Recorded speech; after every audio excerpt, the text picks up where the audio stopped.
يا أيها الذين آمنوا صلوا عليه وسلموا تسليما محبة الشتى شرائع درود إبراهيم اللهم صل على محمد وعلى آل محمد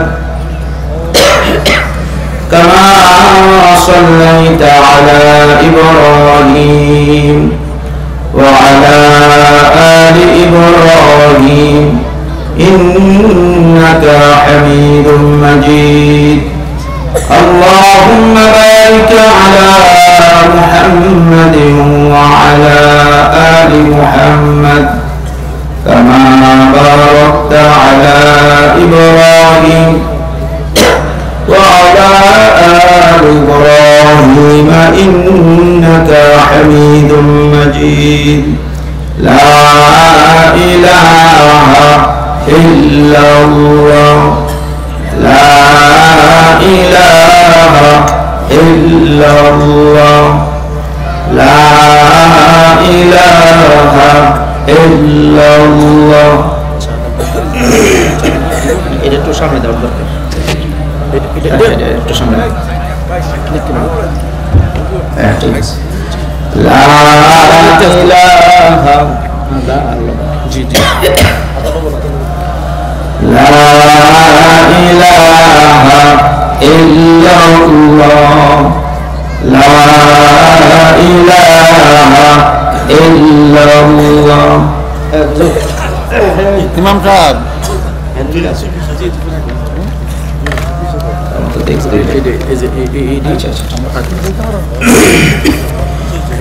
لا إله إلا الله محمد رسول الله صلى الله عليه وسلم বাগপাড়া ইসলামী যুব কল্যাণ পরিষদ কর্তৃক আয়োজিত 4 দিন ব্যাপী ইসলামী মহাসম্মেলনের সমাপনী দিবসের সম্মানিত সভাপতি, প্রধান অতিথি, বিশেষ অতিথিবৃন্দ, দিগার হযরত উলামায়ে কেরাম, বারাদার ইসলাম পত্র এলাকার পর্দার আড়ালের সর্বতা মা ও বোনেরা, মহান আল্লাহ রাব্বুল আলামিনের দরবারে কালিমাতুশ শুকর আদায় করছি এই জন্য যিনি আমাদেরকে অত্যন্ত ভালোবেসে মহব্বত করে পছন্দ করে দ্বীনি মজলিসে বসার তৌফিক দিয়েছেন কোরআন ও হাদিস থেকে কিছু আলোচনা শোনার জন্য। এই জন্য মালিকের দরবারে কালিমাতুশ শুকর আদায় করে অন্তরের অন্তরস্থল থেকে খুশি হয়ে জোরে সোরে বলছি আলহামদুলিল্লাহ। আল্লাহ যদি আমাদেরকে তৌফিক না দিতেন আমরা কেউ আসতে পারতাম না, ঠিক না? কত মানুষই বাড়ি থেকে রওনা দেয় মাহফিলে আসবে, কিন্তু আস্তে আস্তে আস্তে আস্তে দোকান পর্যন্ত আসে, সামিয়ানার নিচে বসার তৌফিক পায় না। ওই শাস্ত্রে বৈশাহী 3-4 কাপ খাইয়া বিড়ি সিগারেট খাইয়া আবার চলে যায়, এই পর্যন্তই তার সীমারেখা। কিন্তু আল্লাহ রাব্বুল আলামিন আমাদেরকে সামিয়ানার নিচে বসার তৌফিক দিয়েছেন, আলহামদুলিল্লাহ। আপনারা বসেন আলোচনা শোনার জন্য, আমি বসছি কিছু আলোচনা করার জন্য। উভয়ের ভিতরে থাকতে হবে ভাই এখলাস। এখলাসের অনেক অভাব বর্তমানে, সবচেয়ে বেশি অভাব আমাদের ভিতরে। আমরা যারা ওয়াজ করে বেড়াই, ঘুরে ঘুরে ওয়াজ করি, আমাদের ভিতরে এখলাসের অভাব বেশি আপনাদের তুলনায়, আপনাদের চেয়ে। আমাদের ভিতরে যদি এখলাস বেশি থাকতো, এখলাস নিয়ে যদি আমরা আলোচনা করতে পারতাম একমাত্র শুধুমাত্র আল্লাহকে খুশি করার জন্য, তাহলে বাংলাদেশে 54 বছরের দরকার হতো না। আমি মনে করি 20 বছর হুজুররা যদি ইখলাসের সাথে বয়ান করে, আল্লাহ রাব্বুল আলামিনের এই জমিনে আল্লাহর কোরআনের আইন চালু হয়ে যাবে, ঠিক না? কোরআন দিয়ে বাংলাদেশ চলতো, মানুষ শান্তিতে ঘুমাইতো, সারা বাংলাদেশে বাটি চালান দিয়েও একজন চোর খুঁজা পাওয়া যেত না। কিন্তু এখন আলহামদুলিল্লাহ প্রতি গ্রামে গ্রামে ঘরে ঘরে চোরের খনি। ঠিক না? চোর হলো দুই প্রকার, একটা হলো অশিক্ষিত চোর, ছাগল চুরি করে, আর একটা হলো শিক্ষিত চোর, তারা বাংলাদেশ বিক্রি করে দিয়েছে। এক সালমান এফ রহমান 8টা ব্যাংক থেকে 36,000 কোটি টাকা চুরি করছে। ঠিক না? এই চোরের খনি বাংলাদেশে। এদেরকে চুর বললে ভুল হবে, আমি মনে করি এরা শিক্ষিত ডাকা। ঠিক না? যার কারণে আজকে আলুর কেজি 72 টাকা, 80 টাকা, 75 টাকা। আমি 72 টাকা এই জন্য বললাম, আমি তো বোর্ডিং চালাই, আমার পাইকারি রেটে দেয়। আমার মাসে 300 কেজি লাগে, তো পাইকারি রেটে দেয়, এই জন্য আমি 75 টাকা বলি নাই, আমি বলছি 72 টাকা। তা এই অবস্থার সৃষ্টি হলো কেন? আমাদের ভিতরে ইখলাস না থাকার কারণে। আমরা ইখলাসের সাথে বয়ান করি না, হক কথাগুলো মানুষের সামনে তুলে ধরি না, না জানি চাকরিটা ছুটে যায়। ঠিক না? না জানি পরের বছর আর দাওয়াত না দেয়। এই যে তাওয়াক্কুল কমিটির উপরে করলাম, মানুষের উপরে করলাম, যেই বক্তা, যে আলেম কমিটির উপরে, মানুষের উপরে তাওয়াক্কুল করে, আল্লাহর উপর ভরসা না কইরা, এই মৌলবীর মুখ দিয়া অস্বীকারেও সঠিক কথা বের হবে না। কিন্তু মৌলবী এটা জানে না, অফিস সামাই রিজকুকুম ওয়া মা তুআদুন। আল্লাহ কোরআনের আয়াত নাযিল করে 1450 বছর পূর্বে জানাই দিয়েছেন, মৌলবী তোমার রিজিকের মালিক কিন্তু আমি আল্লাহ। ঠিক না? জি। তোমার রিজিকের মালিক কমিটি না। এক চাকরি ছুটে গেলে আল্লাহর চাকরি আমার কাছে আছে। ঠিক না? এই চিন্তাটা যদি মৌলবীর ভিতরে থাকতো, তাহলে এই মৌলবী বৈষয়িক সুদের বিরুদ্ধে ওয়াজ শুরু করে দিত। ঠিক না? আমি আজ থেকে 15-16 বছর আগে ঠাকুরগাঁও বাস স্টেশন থেকে প্রায় 20 কিলোমিটার পশ্চিমে আওয়ামী লীগের একজন এমপি, নাম হলো দবিরুল ইসলাম, বালিয়াডাঙ্গি এলাকার নাম, আমার মনে আছে। এত বছর আগে আমি সেখানে ওয়াজ করে আসি, আমি প্রধান বক্তা ছিলাম। আপনারা যে পজিশনে বসছেন, এই একই পজিশনে তারা বসছিল।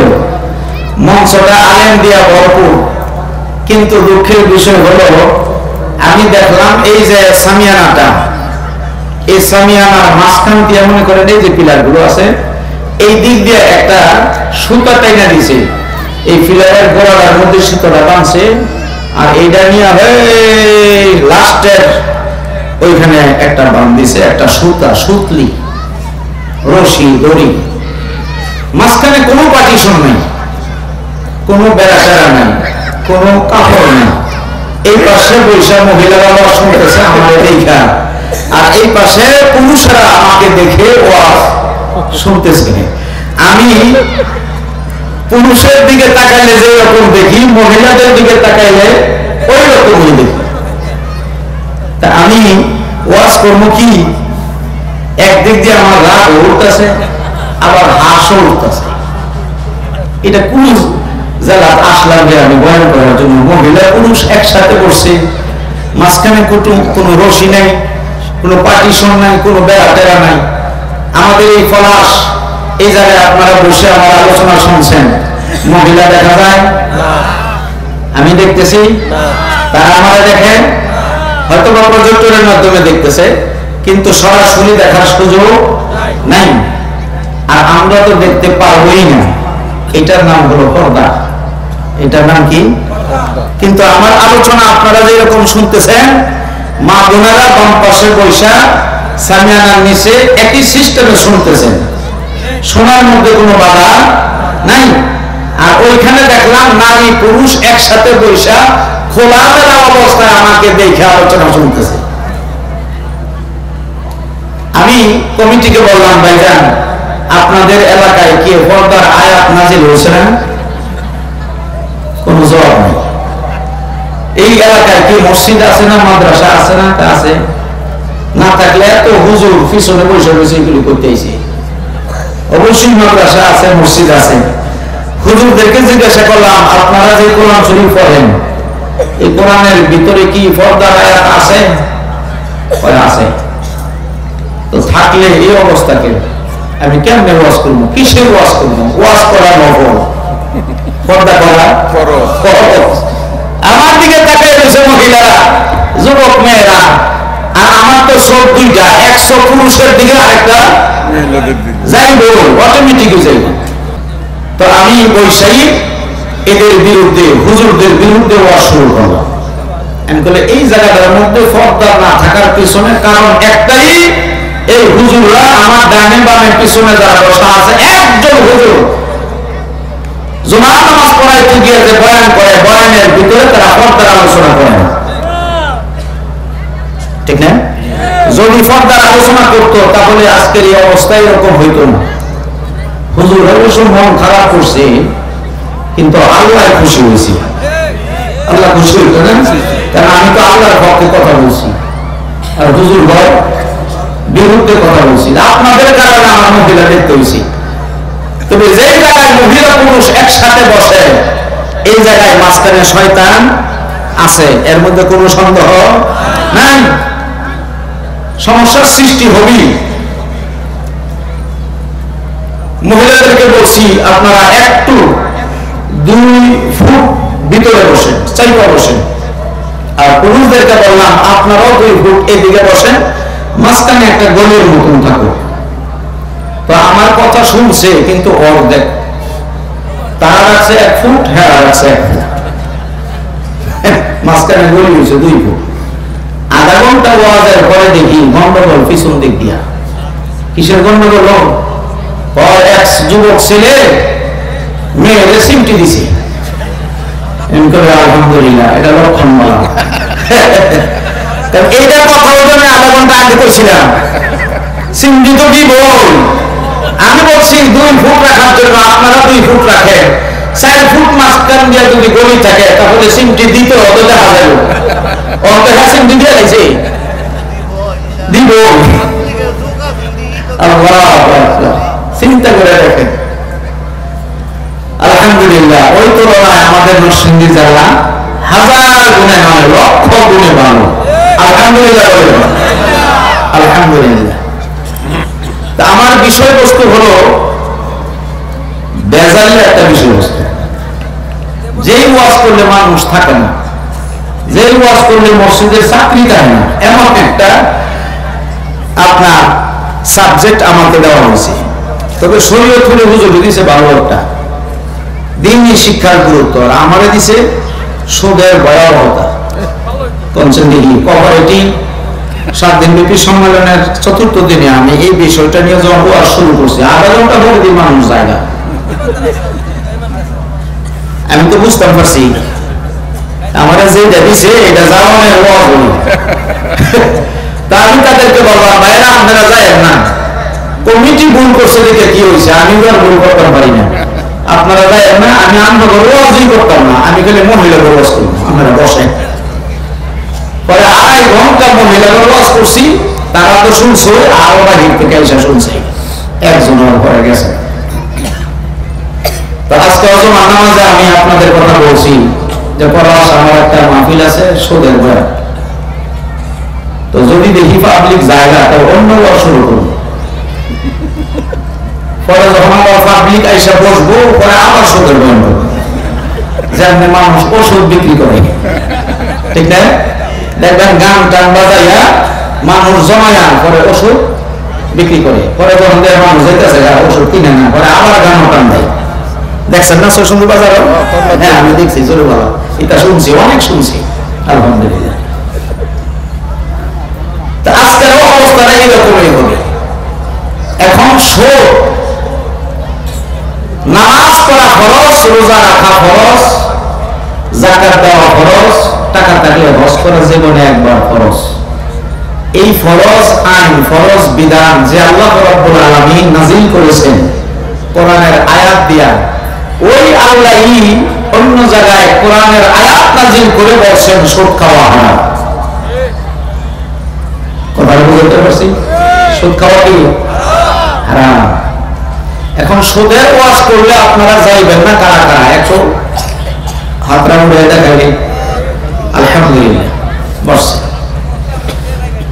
আমার আলোচনা শুনবেন আপনারা, এই নিয়তে শুনবেন যে হুজুর যেহেতু কোরআন হাদিসের দলিল দিয়া কথা বলতেছে, এটা তো আর এই হুজুরের ওয়াজ না, এটা কার ওয়াজ? আর হুজুরে বলতে হবে কার ওয়াজ? আল্লাহর ওয়াজ। যে হুজুরে আল্লাহর ওয়াজ করে এই হুজুরের ওয়াজ সঠিক, ঠিক না? যে হুজুরে আল্লাহর কথা কয় এই হুজুরের কথা সঠিক। মান ক্বালা বিহি সাদাকা ওয়া মান আমিলা বিহি উজরা ওয়া মান হাকামা বিহি আদালা ওয়া মান দাআ ইলাইহি হুদিয়া ইলা সিরাতিল মুস্তাকিম। কোরআন শরীফ দিয়া যে বিচার কার্য ফয়সালা করা হয় এই বিচারটা সঠিক। কোরআন দিয়ে যেটা ফয়সালা হয়, কোরআন দিয়ে যিনি কথা বলেন এই কথাগুলি সঠিক। কথা বুঝাইতে পারছি? তো আল্লাহ রাব্বুল আলামিন পবিত্র কোরআন শরীফে সূরাতুল বাকারা 275 নম্বর আয়াত নাযিল করলেন সুদের বিরুদ্ধে। কিসের বিরুদ্ধে? সুদের বিরুদ্ধে। আমরা যেটা পছন্দ করে খাই, অনেকে সুদকে সুদ মনেই করে না, এটা নকল ইবাদত মনে করে খায়, ঠিক না? হারামকে কোনো ব্যক্তি যদি হালাল জানে তার ঈমান থাকবে না, ঈমান চলে যাবে। হারামকে হারাম মনে করে যদি হারাম কাজ করে ঈমান যাবে না, কবিরা গুনাহ হবে। এখানে অসংখ্য আলেম ওলামা আছেন, মাসালা বলতে গেলে একটু দিশা দিশা করে বলতে হবে। হারামকে হারাম জানে এরপরে খাইতেছে, কবিরা গুনাহ হবে কিন্তু ঈমান যাবে না। কিন্তু হারামকে যদি হালাল মনে করে খায় তাহলে ঈমান যাবে না। সুদ খাওয়া কি চাচা? হারাম। চুরি করা হারাম। গোশ খাওয়া হারাম। আমি গুলজারের হুজুর 2024 সনে, আজকে 13ই ডিসেম্বর 24 সন শেষ। বাংলাদেশ স্বাধীন হয়েছে প্রায় 54 বছর। মরহুম দেওয়ার হোসেন সাইদি সাহেব সহ বাংলাদেশে অসংখ্য কওমের আলেম ওলামারা, আলিয়া মাদ্রাসার আলেম ওলামারা এই 54 বছর সুদের ওয়াজ করছে কি করছে না বলে তো দেখি? করছে। করার পরে কি সুদ বন্ধ হয়েছে? হয়েছে না, বরং আরো বাড়ছে। আগে যা ছিল এটা আরো বাড়ছে। মানুষ জিদ করে রাখা, হুজুরে না করছে বাড়ে এখন, ঠিক না? তাহলে এই ওয়াজ করে শুধু শোনানো যাবে, কিছু মানুষ হয়তো বা আল্লাহ হেদায়েত করবেন, কিন্তু বাংলাদেশ থেকে সুদ বন্ধ হবে না। সুদ যদি বন্ধ করতে হয় তাহলে এই কোরআনের আইনে চালু করতে হবে, তাহলে বাংলাদেশ থেকে সুদ বন্ধ হওয়া সম্ভব। এই কোরআন ছাড়া সুদ বন্ধ হবে না, পশ্চিম কালেও হবে না। ওয়াজ করা যাবে, শোনা যাবে, হয়তো বা কিছু মানুষ আল্লাহ হেদায়েত দিবে, সুদ বাদ দিবে, কিন্তু পুরোপুরি সুদ, ব্যাংকের সুদ আছে না? এই ব্যাংকিং ব্যবস্থা, আমি গুলজারের কথায় ব্যাংক চলে, যাদের কথায় ব্যাংক চলে তারা সত্যিকারের নামাজি হতে হবে, দিনদার হতে হবে, পরহেজগার হতে হবে। সংসদে ভালো মানুষ পাঠাইলে পরে সুদের বিরুদ্ধে আইন পাস করবো, ঠিক কিনা বলেন? এই কথা যদি আমি বলি অনেকে বলবো হুজুর তো জীবন হতেছি না রাজনীতি ওয়াজ করতে, আজকে দেখি রাজনীতি কর। আসলে এটা রাজনীতি না, এটা কোরআনের কথা বলছি, ঠিক কিনা জোরে বলি? ব্যাংকিং ব্যবস্থা একমাত্র সরকারই পারবে সুদবিহীন ব্যাংক যদি চালায়। যেমন আমাদের বাংলাদেশে একটা ইসলামিক দল একটা ব্যাংক চালায়, ইসলামী ব্যাংক আছে না?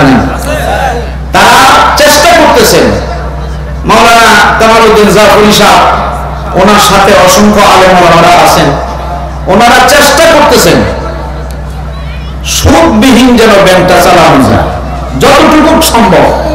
100 ভাগ থেকে যদি 80 ভাগও সম্ভব হয়, তারপরে তো কিছু আগাইল, কেউ নিয়ে কিছু আগাইল না, ভালো কাজ করলো না। তো ইসলামী ব্যাংক থাকার কারণে আমাদের বাংলাদেশে মুসলমানদের একটু উপকার হয়েছে, অস্বীকার করা যাবে না।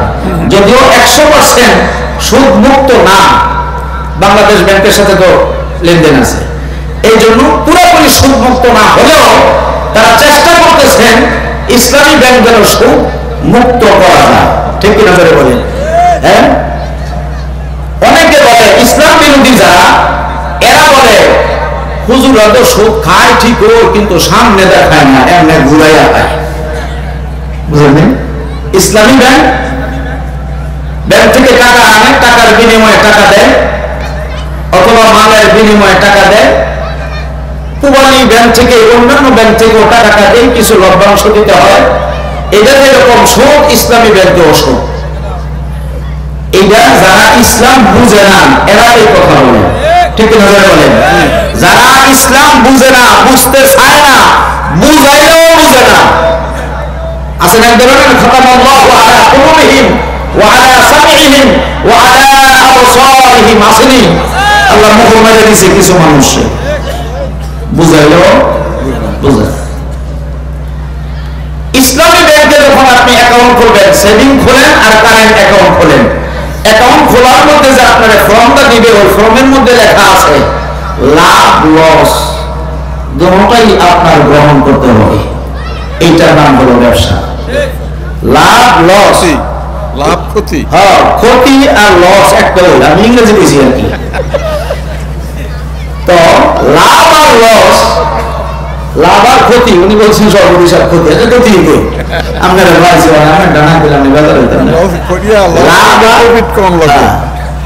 এখন যেটা লাভ, লাভ তো আসলো, আবার লস হইলে লসও আপনার দিতে হবে। এইটার নাম হলো ব্যবসা। এটার নাম কি? ব্যবসা। সুদ কোনটা? সুদ হইল আমি টাকা রাখলাম 5 লাখ, ব্যাংক ডাকাতি হোক, যা হলো তা হোক, লস আপনাদের, লাভ হলো আমার। শুধু লাভ নিব, লস আমি গ্রহণ করব না। এটা হলো সুদ। এই কথাটা কিন্তু বাংলাদেশের এক শ্রেণীর লোকেরা শুধু বলে না, এটা নবীর আমলও বলতো। কি বলতো? ক্বালু ইন্নামাল বাইউ মিসলুর রিবা, যে বেচা কিনা যে করি এটার মধ্যে লাভ হয়, শতকরা 10 টাকা লাভের উপরে দেয়, হেটাও লাভই হয়। এরা বলছে ক্বালু, কাফেররা বলতো ইন্নামাল বাইউ মিসলুর রিবা। সূরা বাকারা 275 নম্বর আয়াত। আল্লাহ রাব্বুল আলামিন বলছেন, নবী গো, এরা তো বলতেছে বেচা কিনা যেরকম সুদও বলে ওই রকমই, বেচা কিনা করলেও লাভ আসে, সুদের উপরে টাকা লাগাইলেও লাভ আসে, দুটোই লাভ আসে। আপনি এদের জবাব দিয়ে দেন, ওয়া আহাল্লাল্লাহুল বাই'a ওয়া হারামার রিবা, বেচা কিনা যেটা ব্যবসা, এটা আমি আল্লাহ, আমি স্বয়ং আল্লাহ হালাল করে দিলাম। ওয়া হারামার রিবা, কিয়ামত পর্যন্ত সুদকে আমি আল্লাহ হারাম ঘোষণা করলাম। কথা কার? আল্লাহর কথা যদি কেউ না মানে, ঠিকানা কোন জায়গায়? জাহান্নাম। ঠিকানা পরকাল জাহান্নাম। খুব ভালো করে বুঝবেন। এইবার আল্লাহ রাব্বুল আলামিন এর একটা আয়াত পরে বলতেছেন, 276 নম্বর আয়াত, ইয়ামহাকুল্লাহুর রিবা ওয়া ইউরবিস সাদাকাত। হে রাসূল, আপনি জানায় দেন যারা সুদের ব্যবসা করে, যদিও ক্ষণিকের জন্য দেখতেছে কোটি কোটি টাকা, কিন্তু আমি আল্লাহ বলে দিলাম তার অস্তিত্ব থাকবে না, সব ছিন্ন বিচ্ছিন্ন হয়ে যাবে। কিন্তু যারা দান সাদাকা করে আমি আল্লাহকে খুশি করার জন্য, তাদের সম্পদ আমি আল্লাহ বাড়াই দেব। সুবহানাল্লাহ। এইরকম আপনাদের ফলাস, যে যেই জায়গা থেকে আসছেন সুদের ব্যবসা করে লুজার হয়ে গেছে, কিছুই নাই, শূন্য গোড়া ডিম আছে, সব শেষ। এরকম ইতিহাস আপনাদের চোখের সামনে ঘটে নাই? ঘটছে না? আমার গ্রামে ঘটছে। সুদের উপরে টাকা আইনা ব্যবসা করতেছে। আমার বাড়ি ওই অন্য বলতেছে যে দেখেন তারা কিভাবে চলাফেরা করে, কিভাবে খানা দানা করে, কিভাবে তারা ফল ফ্রুট খায় আমার বাড়ির পাশে। তা আমি বললাম একটু ধৈর্য ধারণ করো, কারণ এরা যদি সুদের ব্যবসা করিয়া কোটি কোটি টাকা অর্জন করে, এরা যদি সুদের ব্যবসা করে বেশি বেশি খায়, সব সময় খাইতে থাকে মরণ পর্যন্ত, তাহলে আল্লাহর কোরআন হয়ে যাবে মিথ্যা। ঠিক না? আল্লাহর কোরআন হবে মিথ্যা। তুমি একটু ধৈর্য ধারণ করো, বেশি দিন না, হয়তো বা 3-4 বছর, এরপরে দেখবা তাদের আখেরই নাই, নফল বদলের কথা। ঠিক কিনা ধরে বলে? ঠিক তদ্রুপ আমি তো আমার ওয়াইফের 3-4 বছরের কথা বলছি, আমার জানা মতে 1 বছরও যায় নাই, কোটি কোটি টাকা শেষ, কোথায় চলে গেল কোনো খবর নাই। যে আর সেই, এটা থাকলেও ভালো ছিল, কিন্তু আগের অবস্থানও সে আর নাই। মানুষের লাভ দিতে দিতে দিতে দিতে তার আসল পুঁজি শেষ, অস্তিত্ব থাকবে না, কারণ এটা আল্লাহর কোরআনের কথা। আল্লাহ রাব্বুল আলামিন বলেন, ও নবী যে আপনি জানাই দেন, ইয়ামহাকুল্লাহু রিবা ওয়া ইউরবিস সাদাকাত। কোন মানুষ যদি সুদের ব্যবসা করে, যদিও ফলাফল দেখা যাচ্ছে ভালো, কিন্তু আমি আল্লাহ জানাই দিলাম এমন একদিন আসবে তার অস্তিত্ব বিলীন হয়ে যাবে। শুধু তাই নয়, এই লোকটার জন্য আল্লাহ রাব্বুল আলামিন জাহান্নাম বানায়া রাখছি। নাউযুবিল্লাহি মিন যালিক। সুদ খাওয়া হারাম সবাই জানে, ঠিক না? সুদ খাওয়া হারাম সবাই জানে, যাই না সই নাই সুদ খায়, ঠিক না ভাই? এবং এই ওয়াজ করছি আমি গত 3-4 বছর আগে। আমার যে মসজিদের নিচতলার মধ্যে প্রায় 1,500 মুসল্লি বসে, অনেক মুসল্লি না? তো 1,500 মুসল্লি বৈশা আলোচনা শুনে, তা আমি যখন বয়ান করলাম 2তলায় 3তলায় সবাই শুনলো। ওই সময় আমার কেউ বেটো দেয় নাই, কিন্তু বয়ান যখন শেষ হয়েছে, মানুষ যখন চলে গেছে, তখন মোতোয়াল্লি সাহেবের ছেলে এসে আমাকে বলতেছে, হুজুর এই ওয়াজটা যদি আপনি আর না করতেন তাহলে আমাদের মসজিদের একটু উপকার হইতো। তা আমি বললাম, সুদের বয়ান করলে মসজিদের কি ক্ষতি? কয় হুজুর আজকে ওই দেখেন টাকা কম উঠছে, টাকা কম উঠছে। টাকা যদি কম হয়, কম উঠে তো মসজিদ বানাবো কেমনে, আমাদের বেতন দিব কেমনে? দেখছেন ইমান কোন জায়গায় গেছে? আমি যে সাবজেক্টের উপরে বয়ান করি, যে বিষয় নিয়ে কথা বলি, কম পক্ষে 4 জমা বলি, ওই বিষয়ের উপরে 4টা জমা বলি, যেন কোন মানুষ যদি 1 জমা নাও আসে, সে যেন বাকি 3 জমা শুনতে পারে, 2 জমা না আসলে যেন আরো 2 জমা শুনতে পারে। এই জন্য একই বিষয়ের উপর ধারাবাহিক আলোচনা আমি সবসময় করি। তা আমাকে বলা হলো, হুজুর সামনের জমায় সুদের ওয়াজটা কইলেন না। আমি বললাম, সুদের ওয়াজ যদি আমি না করতে পারি এই চেয়ারে বসা, এই মিম্বরে বসা, তাহলে হুজুররা কোন জায়গায় বসা সুদের ওয়াজ করব? আপনি আমার জায়গা দেখায় দেন। মসজিদ হলো একটা পবিত্র জায়গা, নামাজের জায়গা। এই জায়গার মধ্যে যদি কোরআনের পক্ষে আমি কথা বলতে না পারি, তাহলে কোরআনের পক্ষে কোন জায়গায় গিয়ে কথা বলবো? আপনি আমার জায়গাটা দেখায় দেন। মাহফিলও বয়ান করলো তো মানুষ জায়গা, পরের বছর দাওয়াত দেয় না, তার এক মুসিবত। মানে এই চাকরিও যদি জায়গা তো যা, কিন্তু আমি নিয়োগ করছি 4 জমাই বলবো। কয় না হুজুর বললেন না, সামনের জমায় বললেন না, অনেক দোকানদাররা বেজার, আপনার প্রতি না খোশ। তা আমি বলছি কবরের ওয়াজ কত করতাম, করতে করতে ভুল হয়ে গেছি। অনেক কিছু কবরের উপরের ওয়াজ করার দরকার আছে না? কবরের উপরে যদি মানুষ ভালো কাজ না করে, তো কবরের নিচে গিয়ে মানুষ কেমনে ভালোভাবে থাকবে? কবরের ভিতরে যদি ভালোভাবে থাকতে চান, তাহলে উপরে ভালো কাজ করতে হইব, ঠিক না? যাবে বলে সুদ ছাড়তে হবে, গোশ ছাড়তে হবে, হালাল রিজিক খাইতে হবে। হালাল রিজিক খাইয়া তুমি যদি ইবাদত করো, সব ইবাদত আল্লাহর দরবারে করবে। কি মনে করে? একজন সাহাবী আল্লাহ রাসূলের দরবারে এসে বলতেছেন, হুজুর আমি যে দোয়া করি আমার দোয়া কবুল হয়। এখন কি করলে যে দোয়া কবুল হইব, কোন কাম করলে, কোন আমল করলে যে আমি দোয়া করলে দোয়া কবুল হইব, এই আমলের কথাটা একটু বলে। নবীজি দেখতেছে এই সাহাবী হলো নতুন সাহাবী, মাত্র 2-3 বছর ইসলাম ধর্ম গ্রহণ করছে।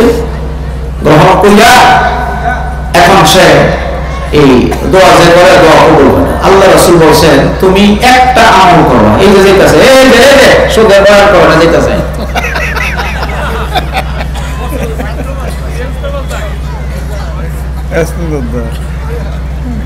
যে উঠবো আমি মনে করবো এই লোকটা ওই সুদের সাথে সম্পৃক্ত আছে, হ্যাঁ ওই সুদ খায় লেখা কথা দিল যা করে তোমরা। আল্লাহ নবী বলেন সাহাবী বেশি আমল করার প্রয়োজন নাই, একটা আমল তুমি করবা, জোরে বলেন কয়টা আমল করবা। জীবনে যত দোয়া তুমি মাওলার দরবারে করবা, সাহাবীর সব দোয়া আল্লাহ দরবারে ডাইরেক্ট কবুল হবে। সাহাবী বলতেছেন এটা কোন আমল? আল্লাহ রাসূল বলেন এক লোকমা খাবার তুমি পেটের ভিতরে আরাম ঢুকাইবা, ওয়াদা করো।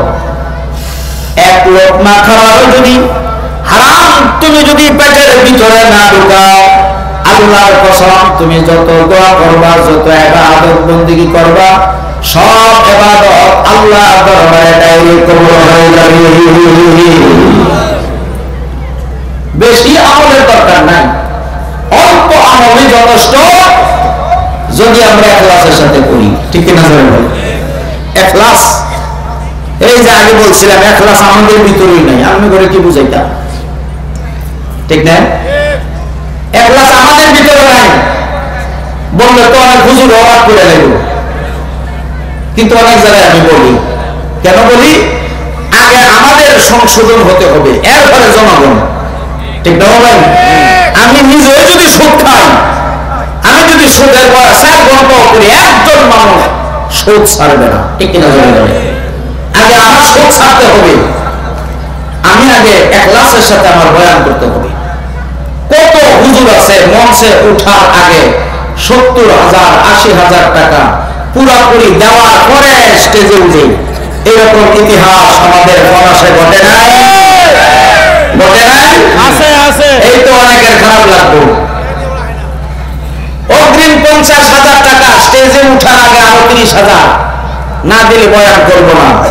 স্পষ্ট হয়ে গেল এই বক্তা শুধু টাকার জন্য মঞ্চে উঠছে, বয়ান করার জন্য উঠছে, ঠিক কিনা বলে বলে? মানুষ হেদায়েত হোক অথবা না হোক, এটা বক্তার দেখার বিষয় না। কথা সত্য না মিথ্যা? এইবার আমার পক্ষে আল্লাহর কোরআনের দলিল আছে, কিন্তু বক্তার পক্ষে যুক্তি আছে, কোন দলিল পেশ করতে পারবো না ইনশাআল্লাহ। আল্লাহ রাব্বুল আলামিন বলেন ইত্তাবিউ মান লা ইয়াসআলুকুম আজরান ওয়া হুম মুহতাদুন।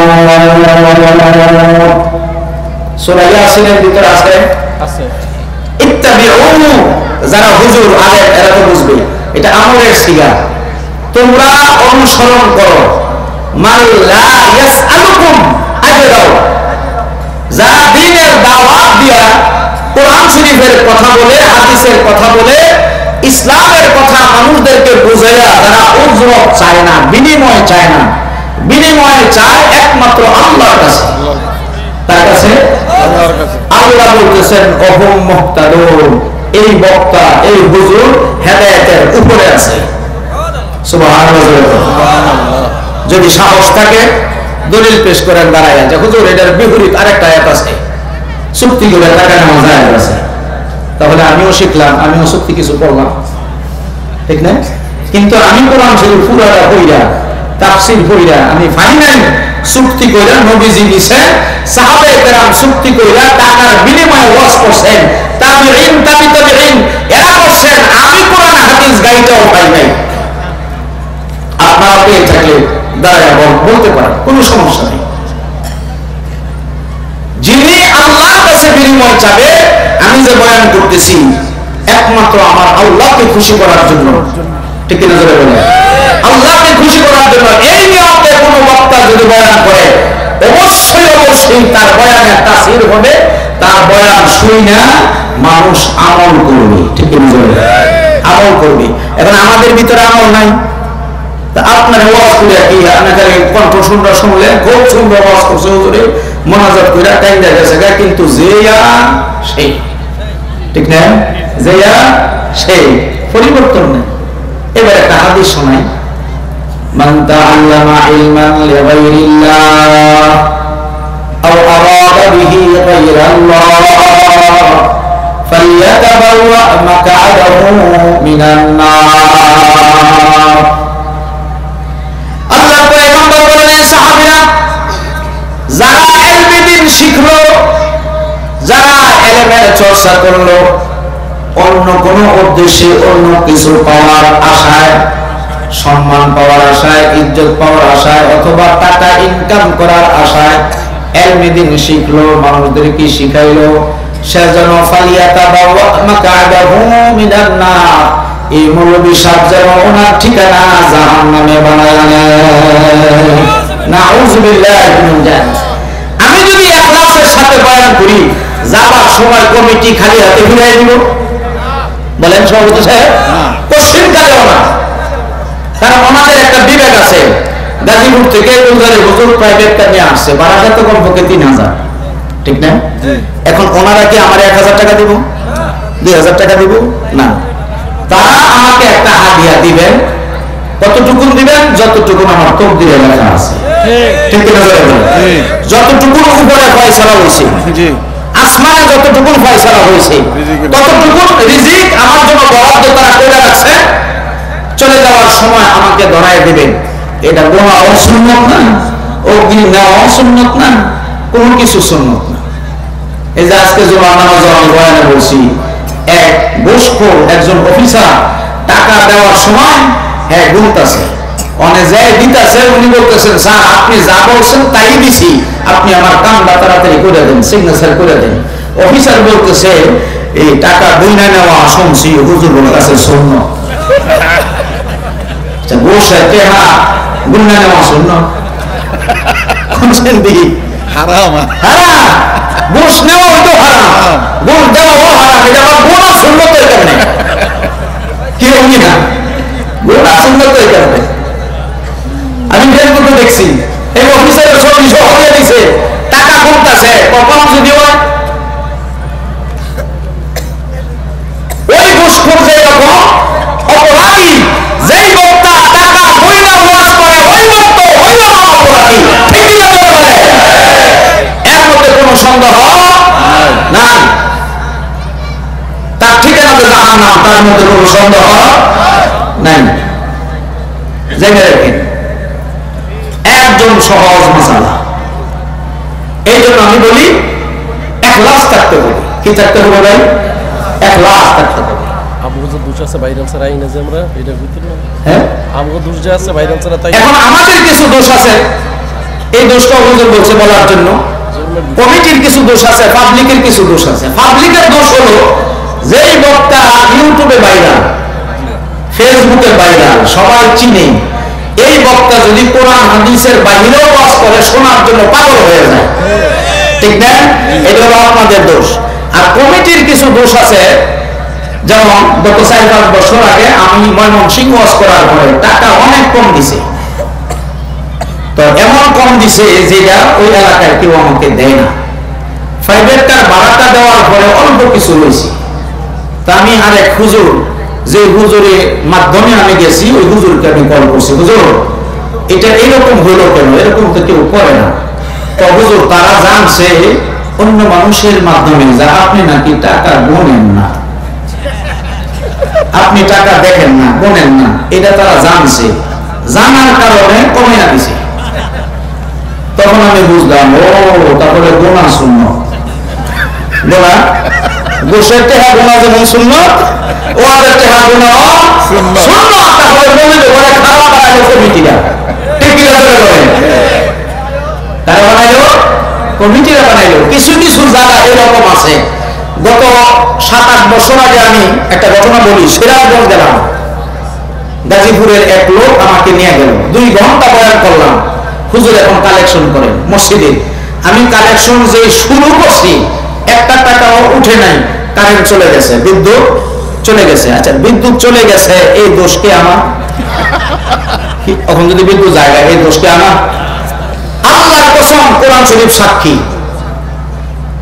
আমাকে মনে নিয়ে গেলেন আর আনলেন ভাড়া দিয়া, হাদিয়া। আল্লাহর কসম, আমার 100 টাকাও হয় নাই।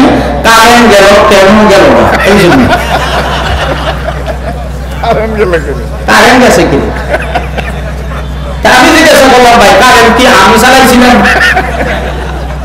আমি যদি কারেন্ট চালাই থাকতাম তাহলে তো আধা ঘন্টা আরো রাখলাম, বলে কমপক্ষে হাদিয়াটা অনে লেগে। হ্যাঁ, এটা কি করলেন? হুজুর আপনি তো কালেকশন করছেন না। তো ও আজ 2 ঘন্টা করলাম, কোন কথা বলে না। আজকে 7-8 বছর হবে, আজও পর্যন্ত 1 টাকাও আমাকে দেয় নাই, হাদিয়া দেয় নাই। এই কাজটাকে ভালো করছে না খারাপ করছে? এই জন্যই অনেক হুজুররা ধৈর্য ধারণ করতে পারে না, পরে কয় টাকা অগ্রিম দেয়, অগ্রিম ভাড়া, পরে কারেন্ট গেলে আসি, না গেলে আসি, ঠিক আছে? পরে আর বক্তার কোনো সমস্যা নেই, দোষ নেই। তো যাই হোক, ইখলাস থাকতে হবে। দ্বীনের কাজ করতে গেলে ইখলাস নিয়ে ধৈর্যের সাথে।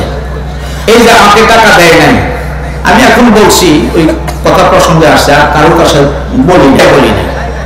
এটার বিনিময় কি আল্লাহ আমাকে দিবে না ভাই? অবশ্যই। বলেন, সিরাজগঞ্জ এটা কিন্তু কাছে না,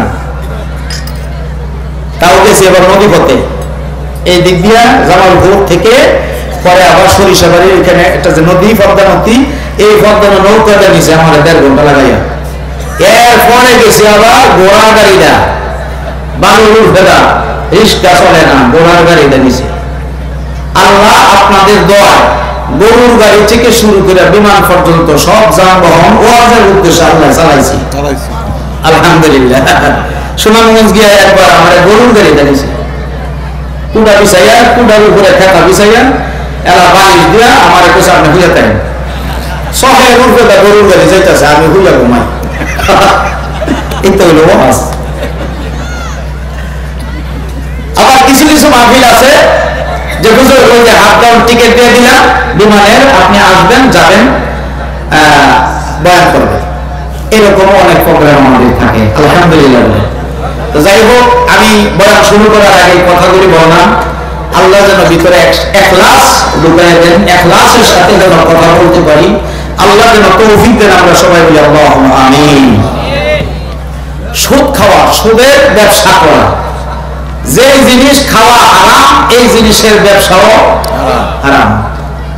সিগারেট খাওয়া কি হারাম, এটা ব্যবসা করা হারাম, ভালো করে বুঝছেন? মদ পান করা হারাম, মদের ব্যবসা করা হারাম। বুঝাইতে পারছি? যে জিনিস খাওয়া হারাম, এই জিনিসের ব্যবসাও হারাম। আল্লাহ রাব্বুল আলামিন বলেন, ইয়া আইয়ুহাল্লাযীনা আমানুত্তাকুল্লাহ, ইয়া আইয়ুহাল্লাযীনা আমানুত্তাকুল্লাহ ওয়া যারু মা বাকিয়া মিনার রিবা ইন কুনতুম মুমিনিন। সূরাতুল বাকারা আয়াত নম্বর 278। ইয়া আইয়ুহাল্লাযীনা আমানুত্তাকুল্লাহ, হে ঈমানওয়ালারা, তোমরা আমি আল্লাহকে ভয় করে চলো। সুবহানাল্লাহ। যাদের ভিতরে বিন্দু পরিমাণ ভয় আছে জাহান্নামের আগুনের ভয়, এই লোকটা সুদের ব্যবসা করতে পারবে না, ঠিক না? যেই চাচা আপনি গিয়া টাকা খোঁজেন, চাচা আমার তো 5,000 টাকার দরকার, আমার ছেলে বিদেশ যাইব, সব করছে, দিবেন? চাচাই করবো আমার কাছে, আল্লাহর কসম একটি হবে দিব না, সরকার 10 টাকা ধরাই দিব না, চাচা দেই না, দিন। যেই মাত্র সরকার 10 টাকার কথা বলছে, তখনই চাচা জায়গা করছে, কয় ভাতিজারে আমার কাছে তো নাই, দেখি তো চাচির কাছে আছে, এই বাউল কাছে। বুঝলেন নেই? সিস্টেম কিন্তু এরকম, এরকম না, আমরা বলছি আমার কাছে 1 টাকাও নাই, আগে বলছি, যখন বলছে সরকার 10 টাকা দিব না, পরে দেখি তোর চাচির কাছে আসেনি, আসলে কিন্তু চাচার কাছে আছে। ঠিক না? এতক্ষণ যে বলছে যে আওলাদ পর্যায়ে আসে না, এই জন্য দেয় নাই। যখন বলছে শতকরা 10 টাকা, তখন কই দেখি শাসির কাছে আসেনি, গিয়া টাকা লয়ে আইছি। শতকরা কয় টাকা? 10 টাকা। দেওয়ার সময় 5,000 কি 5,000ই দিবে নাকি উদ্বৃত্ত আরো কিছু দিবি? যে এটা বেশি দিব এইটা হলো শোক। এটা কি শোক? আল্লাহ বলতেছেন ওয়াজারু মা বাকিয়া মিনার রিবা, সুদের যে লভ্যাংশ যেটা আছে এটা তোমরা বাদ দিয়েছো। ইন কুনতুম মুমিনিন, যদি তোমরা মুমিন হয়ে থাকো এটা বাদ দাও, ছেড়ে দাও। যদি না ছাড়ো, আল্লাহ বলতেছেন পরের আয়াতে 79 নম্বর আয়াত, فَإِن لَّمْ تَفْعَلُوا فَأَذَنُوا بِحَرْبٍ مِّنَ اللَّهِ وَرَسُولِهِ। আল্লাহু আকবার। হে দুনিয়ার মানুষেরা, সুদ যদি না ছাড়ো, সুদের ব্যবসা যদি তোমরা করো, আমি আল্লাহ জানাই দিলাম فَإِن لَّمْ تَفْعَلُوا فَأَذَنُوا بِحَرْبٍ مِّنَ اللَّهِ وَرَسُولِهِ। আল্লাহ আল্লাহ রাসূলের বিরুদ্ধে যুদ্ধের জন্য তৈরি হয়ে যাও। নাউযুবিল্লাহি মিন যালিক। যদি সুদ না ছাড়ো, সুদের ব্যবসা না ছাড়ো, আল্লাহ আল্লাহ রাসূলের বিরুদ্ধে যুদ্ধ করার জন্য প্রস্তুতি গ্রহণ করো। নাউযুবিল্লাহ, নাউযুবিল্লাহ। এই সাহস কি কারো আছে? আল্লাহর বিরুদ্ধে যুদ্ধ করবেন আপনি? হ্যাঁ, নবীর বিরুদ্ধে আপনি যুদ্ধ ঘোষণা, আপনি কি পারবেন নবীর বিরুদ্ধে? আল্লাহ নিজে বলতেছেন فَإِن لَّمْ تَفْعَلُوا فَأْذَنُوا بِحَرْبٍ مِّنَ اللَّهِ وَرَسُولِهِ। যদি না ছাড়ো তাহলে যুদ্ধের জন্য প্রস্তুতি গ্রহণ করো। ভয়ঙ্কর একটা ব্যাপার না? এই জন্য সুদ খাওয়া যাবে না, সুদের ধারে কাছেও যাওয়া যাবে না। রাজি আছেন ইনশাআল্লাহ? হালাল খাবার খাইবেন, হালাল খাবার খাইয়া ইবাদত বন্দেগী করবেন। এক সাহাবী নতুন কাবা শরীফ তওয়াফ কইরা কাবা শরীফের দরজার চৌকাঠের মধ্যে দৌড়া দোয়া করতেছে, চোখের পানি গড়াইয়া পড়তে পড়তে দাড়ি ভিজে গেছে। নবী এক টনের দাঁড়াইয়া দেখে নতুন সাহাবী দাড়ি ভিজাই নিয়েছি, দরজার মধ্যে দৌড়া গুনাহ মাফের জন্য। এই দৃশ্য দেখা হুজুর কয়েকজন সাহাবীকে ডাক দিছে, ডাইকা বলতেছেন এই দেখো এই লোকটা কি করতেছে। হুজুর তো কাবা শরীফের দরজা দৌড়া চৌকাঠ দৌড়া দোয়া করতেছে গুনাহ মাফের জন্য। আল্লাহ রাসূল কি বলছেন জানেন? আল্লাহ রাসূল বলেন সাহাবীরা, এই লোকটা কাঁদতে কাঁদতে কাঁদতে কাঁদতে যদি তার চোখের পানি শেষ হয়ে যায়, এইবার চোখ দিয়ে যদি রক্ত বের হয়, তারপরেও এই বান্দার আমলনামা থেকে একটা গুনাহ আল্লাহ মাফ করবে না। যদিও লোকটা আমার সাহাবী, তারপরেও তার গুনাহ মাফ হবে না। আল্লাহ নিজে শুনে বলছেন, হে সাহাবীরা, কারণ কি? কারণ হলো ইসলাম ধর্ম গ্রহণ করার পূর্বে এই লোকটা সুদের ব্যবসা করত, শতকরা 10 টাকার ব্যবসা। ইসলাম ধর্ম গ্রহণ করার পরে নামাজ পড়ে, রোজা রাখে, তওবা করে, দাঁড়িয়ে রাখছে, সুন্নতের আমল করে, সব ঠিক আছে, বাপ মার খেদমত করে আমার জানা মতে। কিন্তু এই লোকটা সুদের ব্যবসা ছাড়তে পারে নাই। যেই পর্যন্ত সুদের ব্যবসা ছাড়তে না পারে, এই পর্যন্ত আমার সাহাবীর কোনো ইবাদত মাওলার দরবারে কবুল হবে না। কঠিন না? কাবা শরীফ দৌড়া দোয়া করলে ডাইরেক্ট দোয়া করবে। এই জায়গার মধ্যে গিয়া দোয়া করার পরও নবী বলছেন রক্ত বের হবে, চোখের পানি শেষ হওয়ার পরে রক্ত বের হবে। আল্লাহর কসম, সাহাবীর আমলনামা থেকে গুনাহ মাফ হবে না। নাউযুবিল্লাহ। আল্লাহ নবী এই সাহাবীকে তাকায় আনলেন, এনে বলতেছেন, বাবা রে, তুমি যে দোয়া করতেছো, দোয়া কবুল হবে না আল্লাহর দরবারে, তোমার গুনাহ মাফ হবে না, কারণ তুমি শতকরা 10 টাকার ব্যবসা এখনো ছাড়তে পারো না। যে পর্যন্ত সুদের ব্যবসা তুমি ছাড়তে না পারবে বাবা, এই পর্যন্ত কাবার সামনে দোয়া করলেও দোয়া কবুল হবে না। কাবার সামনে 1 ওয়াক্ত নামাজ পড়লে 1 লক্ষ ওয়াক্তের সওয়াব পাওয়া যায়। আমি নবী ঘোষণা করে দিলাম, একটা সওয়াব তোমার আমলনামায় লেখা হবে না। কাবার সামনে 1 ওয়াক্ত নামাজ পড়লে আপনি যদি এক ওয়াক্ত নামাজ পড়েন, এক ওয়াক্ত সওয়াব হয়ে যাবে। এরকম করতে করতে করতে করতে 1 লক্ষ ওয়াক্ত যদি পড়েন, যত সওয়াব হবে, কাবার সামনে গিয়া এক ওয়াক্ত করলে 1 লক্ষ ওয়াক্তের সওয়াব হয়ে যাবে। মুসলিম শরীফের হাদিস। কিন্তু নবীজি বলতেছেন, তুমি সুদের সাথে সম্পৃক্ত, সুদের ব্যবসা করো, কাবার সামনে নামাজ পড়লে তোমার নামাজ কবুল হবে না। নাউযুবিল্লাহ। কাবার সামনে নামাজ পড়লে নামাজ কবুল হবে না। আপনি কি মনে করেন? এই জন্য আল্লাহ রাসূল বলছেন যে তোমরা হালাল খাওয়ার জন্য, হালাল খাবারের জন্য আল্লাহর কাছে দরখাস্ত করো। তার কাছে যে যেইভাবে চলতে চায় আল্লাহ তারে ওইভাবেই চালায়। এই কথাটা আপনারা শুনছেন না? আগে শুনছেন না? কথাটা ঠিক করা দিয়েছে যে যেইভাবে চলতে চায়। কেউ যদি সুদের ব্যবসা করে সারা জীবন চলবে, তাহলে আল্লাহ তারে সুদ খাওয়ায় হয়ে পড়ে পাবে, এই ছাড়া সে টাকার মুখ দেখবে না। আর কোন ব্যক্তি যদি আল্লাহর কাছে বলে, আল্লাহ আমি মরতে রাজি আছি, কিন্তু হারাম খাওয়া আমি ভক্ষণ করব না, পেটের ভিতরে ঢুকাইব না, আল্লাহ রাব্বুল আলামিনের কাছে এই মুনাজাত করার পরে আল্লাহ রাব্বুল আলামিন তারা হালাল রিজিকের ব্যবস্থা করে দিবেন। সুবহানাল্লাহ। কারণ হ্যাঁ বলে দিল গা, কিন্তু হারাম খাবে না। ওয়াদা করছে কার সাথে? আল্লাহর সাথে। তো আল্লাহ এখন তার মানে দেব, হালাল রিজিকের ব্যবস্থা করে দিবে। কথাটা বুঝতে পারছি? ওয়াইসুল কারনি নাম শুনছেন না? আমরা অস্করণী বাংলা করি, আসলে উনি পাগল না, উনি আল্লাহর পাগল। কার পাগল? আল্লাহর পাগল।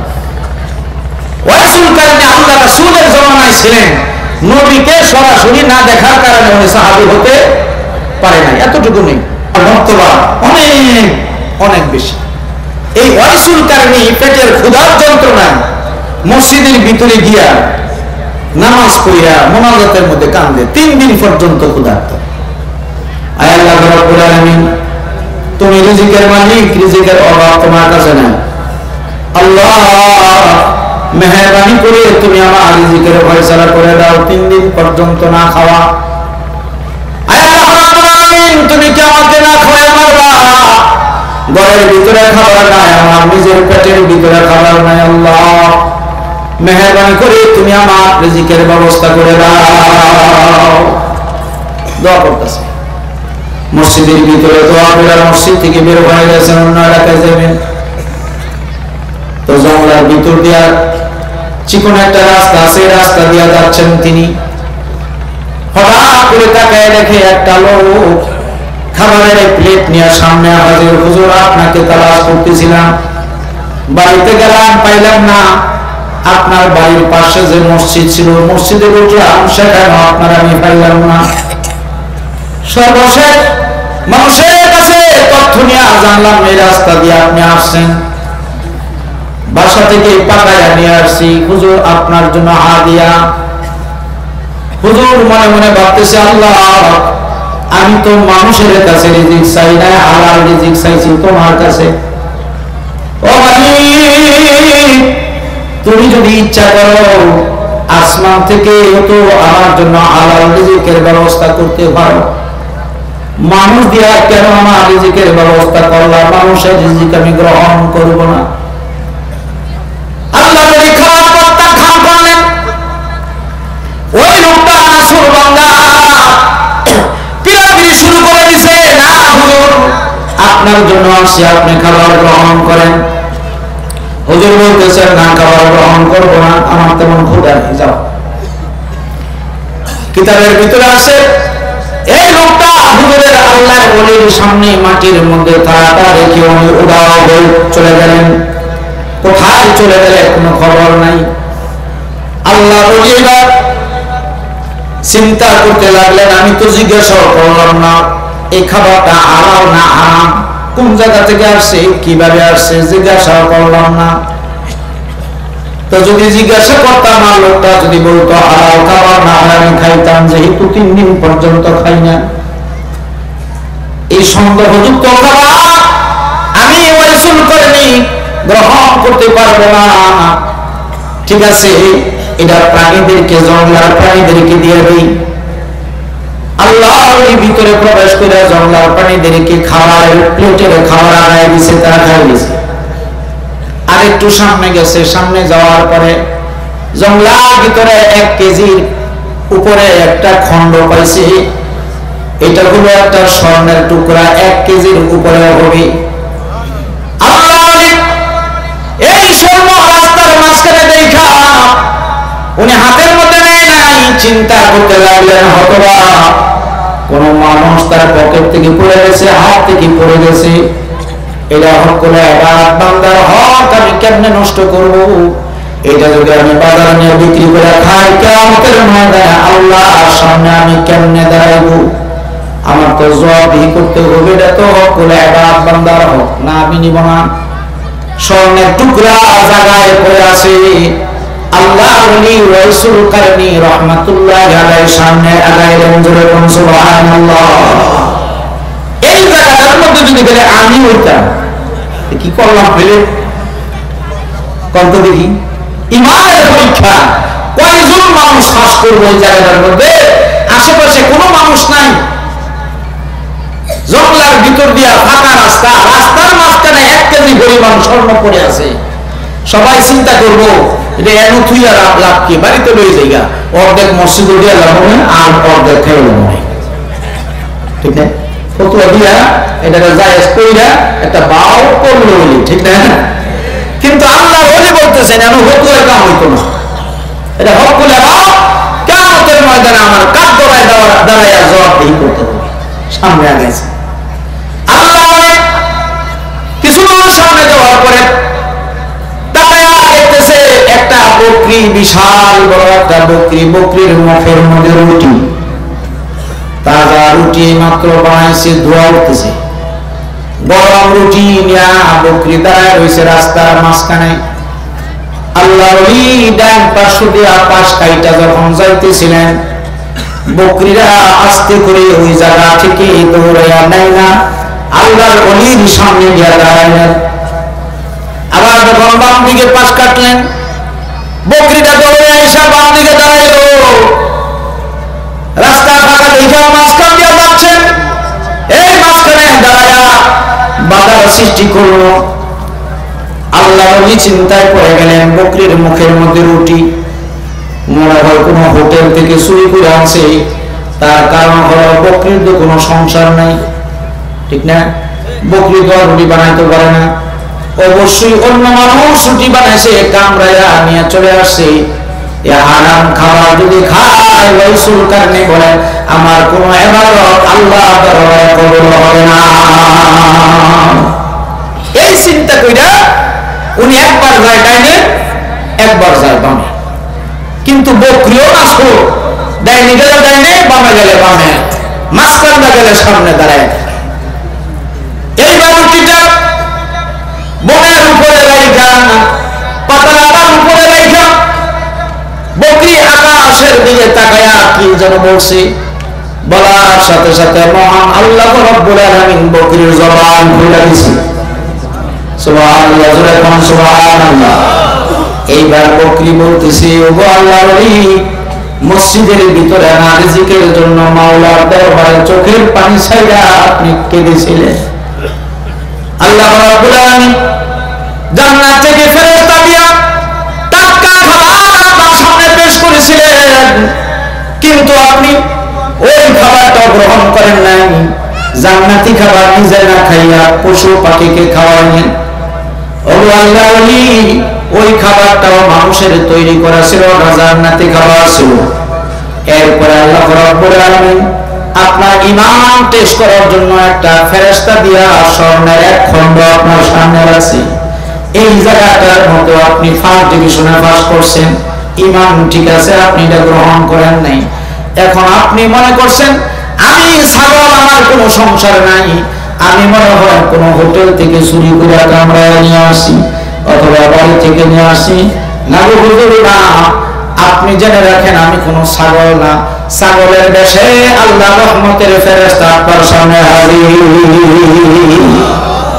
এই যে রুটিটা দেখতেছেন, এই রুটিটা দুনিয়ার কোনো মানুষ বানায় নাই, এই রুটিটা আল্লাহর হুকুমে জান্নাত থেকে নিয়ে আসি। হুজুর এটা আপনি গ্রহণ করেন, এটার ভিতরে বরকত লুকায়িত আছে। আল্লাহ রাব্বুল আলামিনের পক্ষ থেকে হাদিয়া, জোরে কোন সুবহানাল্লাহ। ওয়াইসুল কারণে নিয়ামত মনে করে এই রুটিটা 4 ভাগের 1 ভাগ যখন খাইলে, 1 ভাগ খাওয়ার পরে ওয়াইসুল কারণী রাহমাতুল্লাহি আলাইহি বলেন, আমার 3 দিন পর্যন্ত ক্ষুধা, এই ক্ষুধার কারণে আমি হাঁটতে পারছিলাম না, কিন্তু জান্নাতি রুটি 4 ভাগের 1 ভাগ খাওয়ার সাথে সাথে আমার পেট ভরে গেছে। হযরত ওয়াইসুল কারণী রাহমাতুল্লাহি আলাইহি বলেন, এই রুটিটা আমি অর্ধেকটা রুটি খেতে পারলাম না, 4 ভাগের 1 ভাগ খাওয়ার পরে আমার পেট যখন ভরে গেছে, আমি রুটিটা থলির ভিতরে ঢুকায় রাখলাম, ব্যাগের ভিতরে ঢুকায় রাখলাম, পানি পান করলাম, সারাদিন চলে গেল। রাত্রে যখন আবার ক্ষুধা যন্ত্রণা শুরু হলো, আবার একটু রুটি খাবো, এই রুটিটা যখন আমি বের করলাম, আমি তাকায়া দেখি যতটুকু রুটি আমি খেয়েছিলাম, খাওয়ার কোনো চিহ্ন নাই, পুরা রুটিটা এখনো আমার থলির ভিতরে দেখা যায়। আবার 4 ভাগের 1 ভাগ খাইলাম, পেট ভরে গেল। সকালবেলা নাস্তা খাওয়ার জন্য যখন এই ব্যাগটা যখন আমি খোলাম, রুটি বের করলাম, আবার তাকায় দেখি পুরা কমপ্লিট রুটিটা হয়ে আছে। সুবহানাল্লাহ। 4 ভাগের 1 ভাগ রুটি যে আমি খেয়েছিলাম, ভক্ষণ করেছিলাম, এটা দেখাই যায় না, পুরা রুটি দেখা তখন আমি চিন্তা করলাম, কিয়ামত পর্যন্ত খাইলো মনে হয় রুটি খাইয়া আমি ওই সরকার নিঃশ্বাস করতে পারবো না। সুবহানাল্লাহ। উনি নিয়ত করছেন, মাওলা রে, যতদিন তুমি আমাদের দুনিয়ায় বাঁচায় রাখবা, ততদিন নিয়ত করছি আমি রোজা রাখবো, আমি নফল রোজা রাখবো।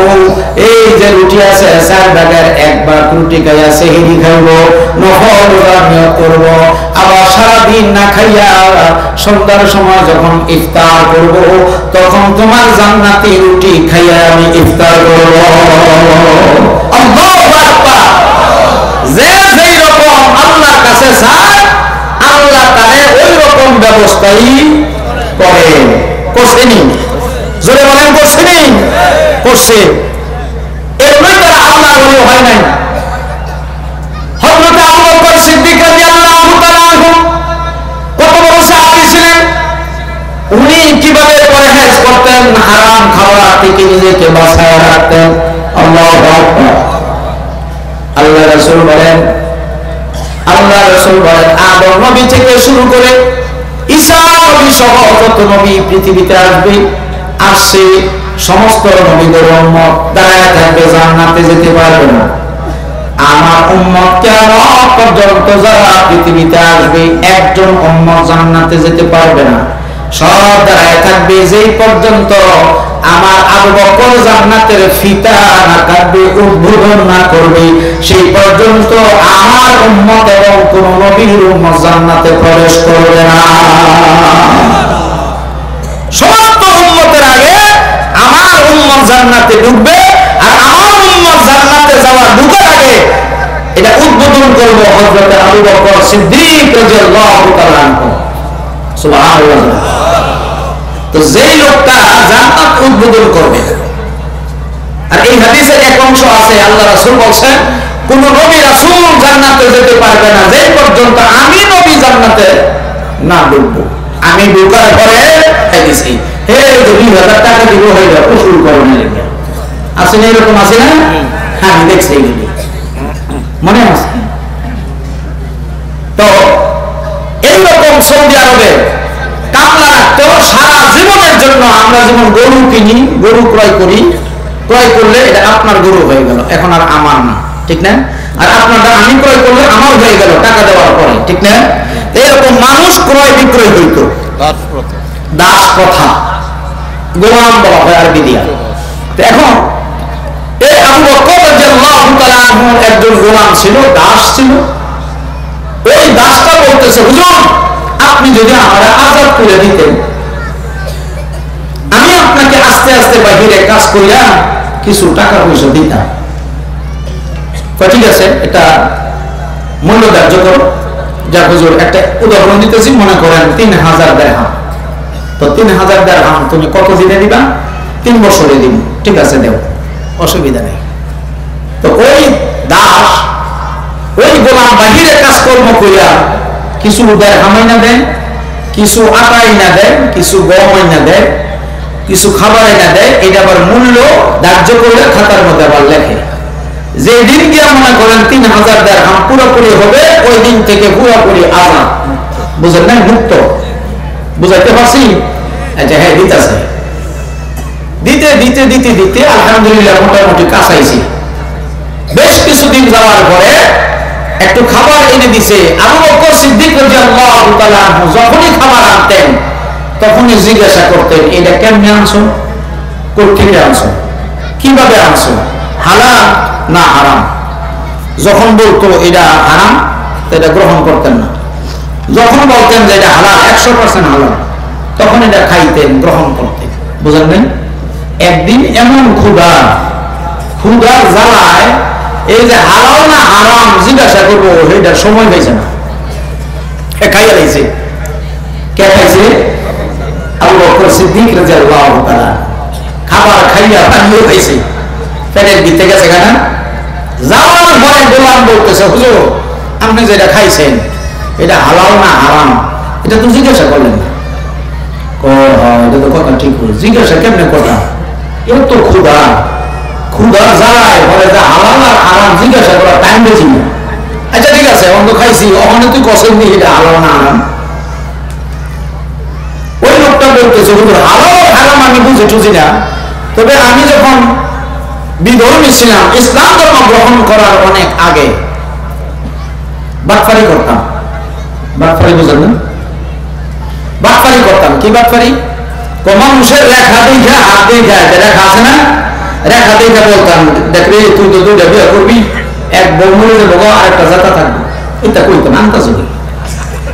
এক বেলা যে কইছি এটা কেমনে কেমনে আমার তো আল্লাহ মিলে গেছে না। জ্বরে বদ মরে, পরে ফকিরে কেরামতি মারে, এই কাম হয়েছে আর কি।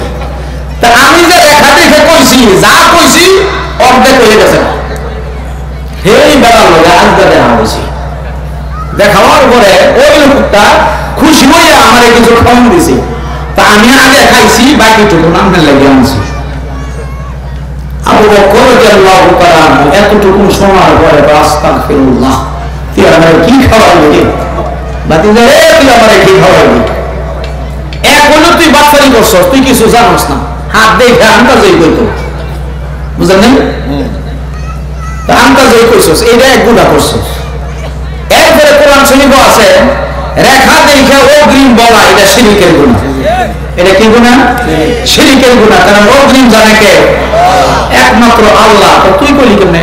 কইটা আমি এমনি কইছি। আচ্ছা, এখন তো ওই লোকটা তুই যা বলছস এর অর্ধেক ফলাফল পাইছে, পাইয়া তোরে কিছু দিছে, তুই যে আনছস এটা হারাম, এটা হারাম। কারণ রেখা দেখা অগ্রিম বলা যেরকম হারাম, এইটার উজরত, এইটার বিনিময় গ্রহণ করা এটাও হারাম।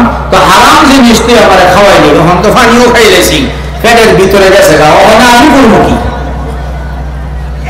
হাদিসের ভিতরে আসছে হযরত আবু বকর সিদ্দিক রাদিয়াল্লাহু তাআলা আনহুর চেহারাটা অন্যরকম হয়ে গেছে। আকাশের দিকে তাকায় বলতেছেন, আল্লাহ, হ্যাঁ মালিক, এখন আমি কি করব? খাবার ভিতরে ঢুকে গেছে, খাবার কেমনে বের করি? রব্বুল আলামিন এই কারণে তুমি কিয়ামতের ময়দানে আমার পাকড়াও করিও না। হারাম খাবার খাইছি, তাও না যাই না খাইছি, আমার জিজ্ঞাসা করার প্রয়োজন ছিল। লুকাইয়া দিয়া তারপরে উনি বমি করার চেষ্টা করছেন। জোরে করুন সুবহানাল্লাহ। বমি আসছে, কিন্তু খাবার পুরোপুরি বের হয় নাই, অর্ধেক বের হয়েছি। সাহাবায়ে কেরাম যখন দেখলেন উনি মরেই যাবেন, কিন্তু হারাম খাবার পেটের ভিতরে হজম হইতে উনি দিবেন না। কয়েকজন সাহাবী এসে বলতেছেন, ওগো আল্লাহর রাসূলের সাহাবী হযরত আবু বকর সিদ্দিক রাদিয়াল্লাহু তাআলা, আপনি একটা কাজ করেন। কই কি কাজ? তো গরম পানি করেন। গরম পানি কইরা এই গরম পানি আপনি পর্যাপ্ত পরিমাণে পান করবেন, পান করতেই থাকেন। যখন পেট ভরে যাবে তখন দেখা যাবে এক সময় আপনার বমি হয়ে যাবে বেশি গরম পানি পান করার কারণে। ওই গরম পানির সাথে আপনার আরাম খাবার বের হয়ে আসবে। সুবহানাল্লাহ জোরে বলুন। আর আমাদের এক সালমান এফ রহমান ৩৬,০০০ কোটি টাকা চুরি করে খেয়েছে, কোনো টেনশনই নাই, ঠিক কিনা জোরে বলুন। কোনো ফেরত নেই নাই, আল্লাহর সামনে জবাবদিহি করতে হবে, কোনো টেনশন না। কিসের হালাল কিসের হারাম তাদের কাছে সবই হালাল, ঠিক কিনা জোরে বলুন। তাদের কাছে সবই হালাল। এই বাংলাদেশ স্বাধীন হওয়ার পরে ৫৪ বছরের ভিতরে ২ জন আলেম মন্ত্রিত্ব পেয়েছিলেন। মন্ত্রিত্ব পাওয়ার পরে ১ টাকা হারাম খাবার পেটের ভিতরে ঢুকায় নাই। চ্যালেঞ্জ ঘোষণা করছেন ফখরুদ্দিন সাহেব যে আমরা ২ মন্ত্রী ছিলাম, ২ জন, ৫ বছরের ভিতরে ২ জন ২ টাকা আত্মসাৎ করছি, যদি দেখাইতে পারে, প্রমাণ করতে পারেন, আমরা কোনদিন ইসলামী দল করব না। মনে আছে?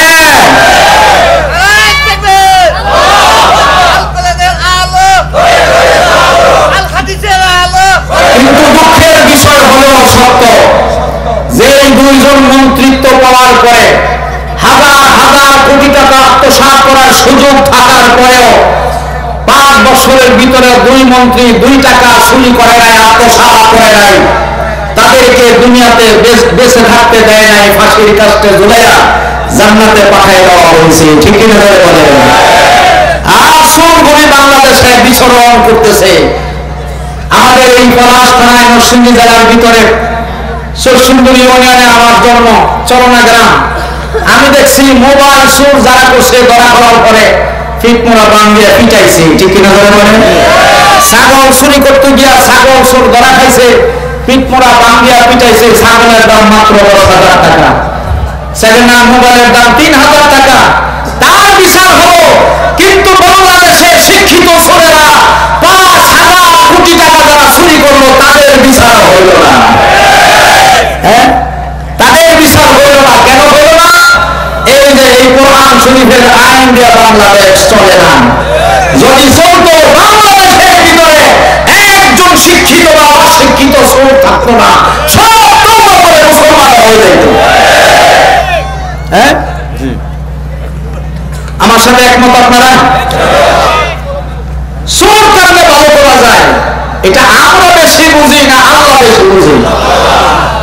আল্লাহ রাব্বুল আলামিন ১৪৫০ বছর পূর্বে কোরআনের আয়াত নাযিল করে জানিয়ে দিলেন, নবী গো আপনি কোরআনের আয়াতটা পড়েন, বাস্তবায়ন করেন। والسارق والسارقة فاقطعوا أيديهما جزاء بما كسبا نكالا من الله والله عزيز حكيم। الله أكبر। কোন পুরুষ যদি চুরি করে অথবা কোন মহিলা যদি চুরি করে আর চুরি কইরা যদি ধরা খায়, তাহলে ডান হাতের কবজা থেকে আপনি কেটে দেন। একটা চোরের বিচার যদি পলাশ থানায় কইরা এইরকম ভিডিও কইরা যদি সম্প্রচার করা হয়, টেলিভিশনে যদি টেলিভিশনের পর্দায় দেখানো হয়, ফেসবুকে ছেড়ে দেওয়া হয়, ইউটিউবের মাধ্যমে যদি প্রচার করা হয়, বলেন তো দেখি সারা বাংলাদেশের চোরেরা তওবা করে মুসলমান হবে কিনা? জানারে উপায় নাই, কোরআনের আইন চালু হয়ে গেছে। আগে যা করছি এখন যদি করি তাহলে হাত কাটা নিয়ে শ্বশুর বাড়ি যাওয়া উপায় নাই। হাত কাটা নিয়ে চোর যদি শ্বশুর বাড়িতে যায়, সারা সুমন্দিরা কইব চোর দুলাভাই আইছে, মোবাইল থেকে সাবধান, ঠিক না? মসজিদের ভিতরে গেছে চোর, হাত কাটা নিয়ে নামাজ পড়ার জন্য, জোহরের নামাজ, আসরের নামাজ, মাগরিব এশার নামাজ পড়ার জন্য গেছে। এবার মুসল্লিরা যখন দেখবে এই লোকটার হাত নাই, তখন মানুষ বুঝবো এই লোকটা চোর ছিল, চুরি কইরা ধরা খাইছে, হাত কাটছি, ঠিক না? হাত কাটছি। একজন আরেকজনকে বলাবলি করবে চোর কিন্তু ঢুকছে মসজিদের ভিতরে, ঢোকা সাবধান, চোর কিন্তু ভিতরে ঢুকছে, মোবাইল থেকে সাবধান, টাকা থেকে সাবধান। আর ইমাম সাহেব যদি তার হাতটা একবার দেখালায় তাহলে এই মাইক দেওয়া বলবো, ভাইজানেরা চোর কিন্তু মসজিদের ভিতরে প্রবেশ করছে, আপনাদের টাকা পয়সা সাবধান। সম্মান নিয়ে এই চোরে হাত কাটা নিয়ে কোন জায়গায় সে শান্তিতে যেতে পারবে না। বাজারে গেছে, সুন্দর বাজারে বাজার করার জন্য এলাকার মানুষ যখন দেখবে, দোকানদার ভাইরা দেখবে তার হাত নাই, তখন একজন আরেকজনকে বলবে চোর ঢুকছে সাবধান, মোবাইল থেকে সাবধান। ঠিক কিনা জোরে বলেন?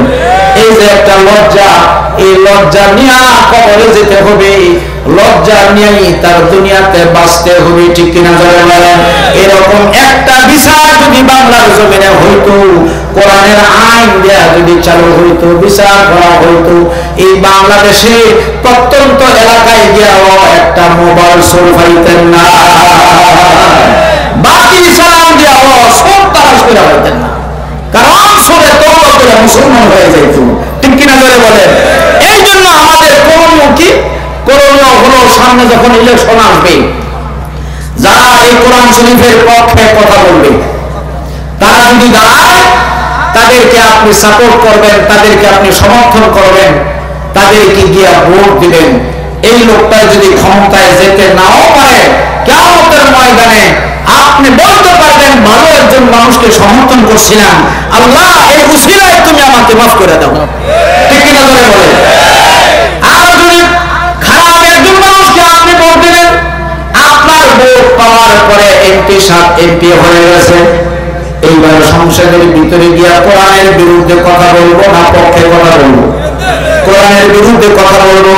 তার কারণ হলো যাকে আপনি ভোট দিয়েছেন, হ্যাঁ জানাজার নামাজ ছাড়া, ঈদের নামাজ ছাড়া কোন নামাজই পড়ে না। ঈদের নামাজ আর জানাজার নামাজ ছাড়া এমপি সাহেব কোন নামাজই পড়ে না।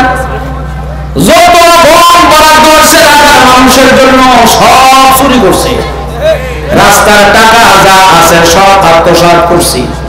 এইবার কিয়ামতের ময়দানে গিয়া আপনার আমলনামায় দেখবেন যে গম চুরির গুনাহ লেখা হয়ে গেছে, মদ পান করার গুনাহ আপনার আমলনামায় লেখা, এরপরে রড চুরি করার গুনাহ আপনার আমলনামায় লেখা। আপনি আশ্চর্য হয়ে বলবেন, মাওলানা আমার জীবনে তো আমি রড চুরি করছি না, গম চুরি করছি না, জিনা করছি না, মদ পান করি নাই, তো এত গুনাহ আমার আমলনামায় কেমনে জমা হলো? হাদিস বলতেছি রে ভাই। আল্লাহ রাসূল বলেন, আল্লাহ রাব্বুল আলামিন ডাক দিয়ে বলবেন, বান্দা এই যে ভোট ছিল একটা আমানত, ভালো মানুষকে তুমি ভোট দাও নাই, সমর্থন করো নাই, এক প্যাকেট বিড়ির লোভে কইরা তুমি একটা চোরের ভোট দিয়া পাস করাইছো। এই এমপি সাহেব চুরি করছে, রড চুরি করছে, গম চুরি করছে, এই চুরির গুনাহ তার আমলনামায় যত লেখা হইছে, এই লোকটাকে যারা সমর্থন করছে তাদের আমলনামায়ও কিছু রড চুরির গুনাহ উঠে গেছে। এই এমপি সাহেব রাত্রে অন্ধকারে জিনার কাজে লিপ্ত ছিল, মদ পান কইরা এরপরে জিনা করছে, কাজে এমপির সমর্থনে যারা আছে তাদের আমলনামায় জিনার গুনাহ লেখা হবে, মদ পান করার গুনাহ লেখা হবে। এই জন্য তো আমলনামায় মদ পান করার গুনাহ উঠছে। এইবার এমপি যাবে যেই জায়গায়, তোমার ঠিকানা সেই জায়গায়। এটার পক্ষে হাদিস শুনেন, আল্লাহ রাসূল বলেন, মান তাশাব্বাহা বিকাউমিন ফাহুয়া মিনহুম। তুমি দুনিয়াতে যার সাথে চলবা, হাসর কিন্তু তোমার তার সাথে হবে। ঠিক কিনা করে বলেন? তুমি যদি একজন আলেমকে সমর্থন করো, আল্লাহ রাসূল বলেন তোমার হাসর হবে আলেমের সাথে, তোমার জান্নাত হবে আলেমের সাথে। আর তুমি যদি একজন বদমাইশ, লুচ্চা, বদমাইশ, চোর, গুন্ডা, এরপরে চোর, তারে যদি সমর্থন করো, তার সাথে চলাফেরা করে তারে যদি তুমি মহাব্বত করো, আল্লাহ রাসূল বলেন তোর হাসর হবে এই চোরের সাথে, তোর হাসর হবে এই বদমাইশের সাথে, তোর কিয়ামত হবে তার সাথে, এবং জাহান্নামে যখন সে যাবে তুমিও তার সাথে জাহান্নামের ভিতরে ঢুকবা। ঠিক কিনা বলে বলেন? এই জন্য খবরদার, খারাপ লোককে ভোট দেওয়া যাবে না, সমর্থন করা যাবে না। যে এমপি সাহেব ক্ষমতা পাইয়া সংসদের ভিতরে গিয়া সুদের বিরুদ্ধে কথা বলবে, হাত কাটার পক্ষে কথা বলবে, মদের বিরুদ্ধে কথা বলবে, এই এমপি সাহেবকে সমর্থন করতে হবে। ঠিক কিনা বলেন? রাজি আছেন কারা কারা? একটু হাত উঁচু করে দেখা। আল্লাহ তুমি কবুল করো, আমিন। এই যে হাত উঠাইছেন, এটা সমর্থন জানাইলেন। ঠিক কিনা করে বলেন?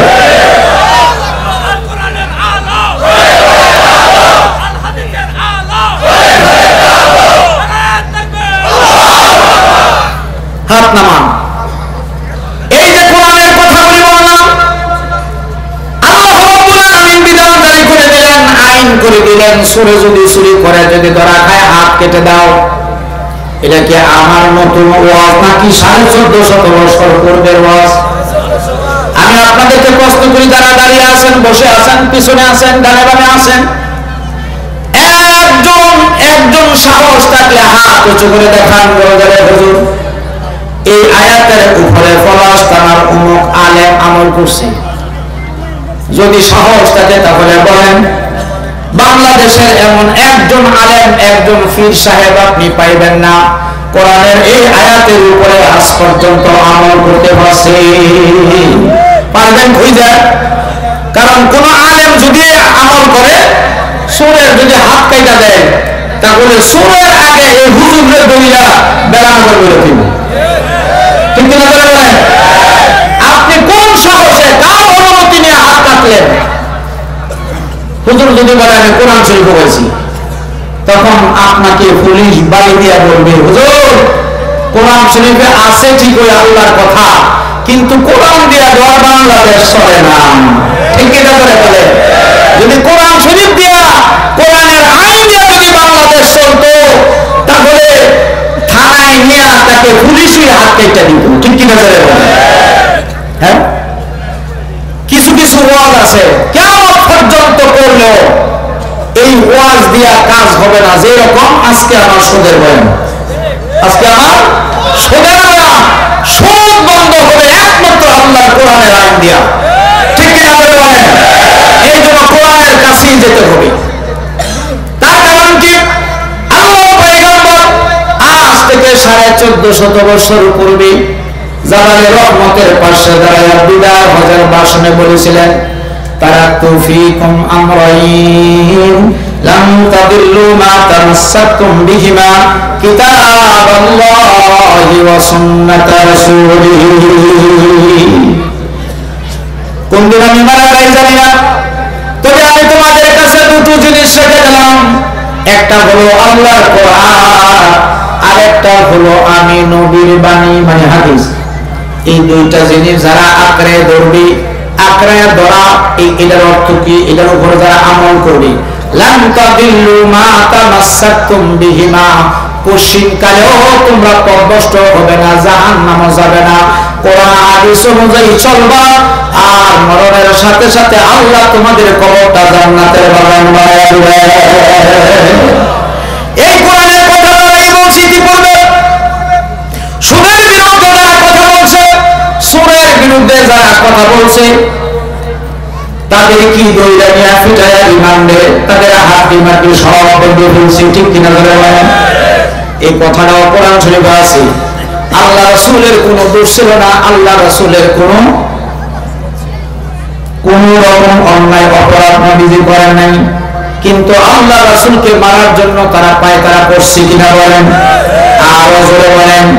আল্লাহ কোরআন শরীফ ওয়াজ করেন, ওয়া ইয ইয়ামকুরু বিকাল্লাযীনা কাফারু লিয়ুসবিতুকা আও ইয়াকতুলুকা আও ইউখরিজুকা ওয়া ইয়ামকুরুনা ওয়া ইয়ামকুরুল্লাহ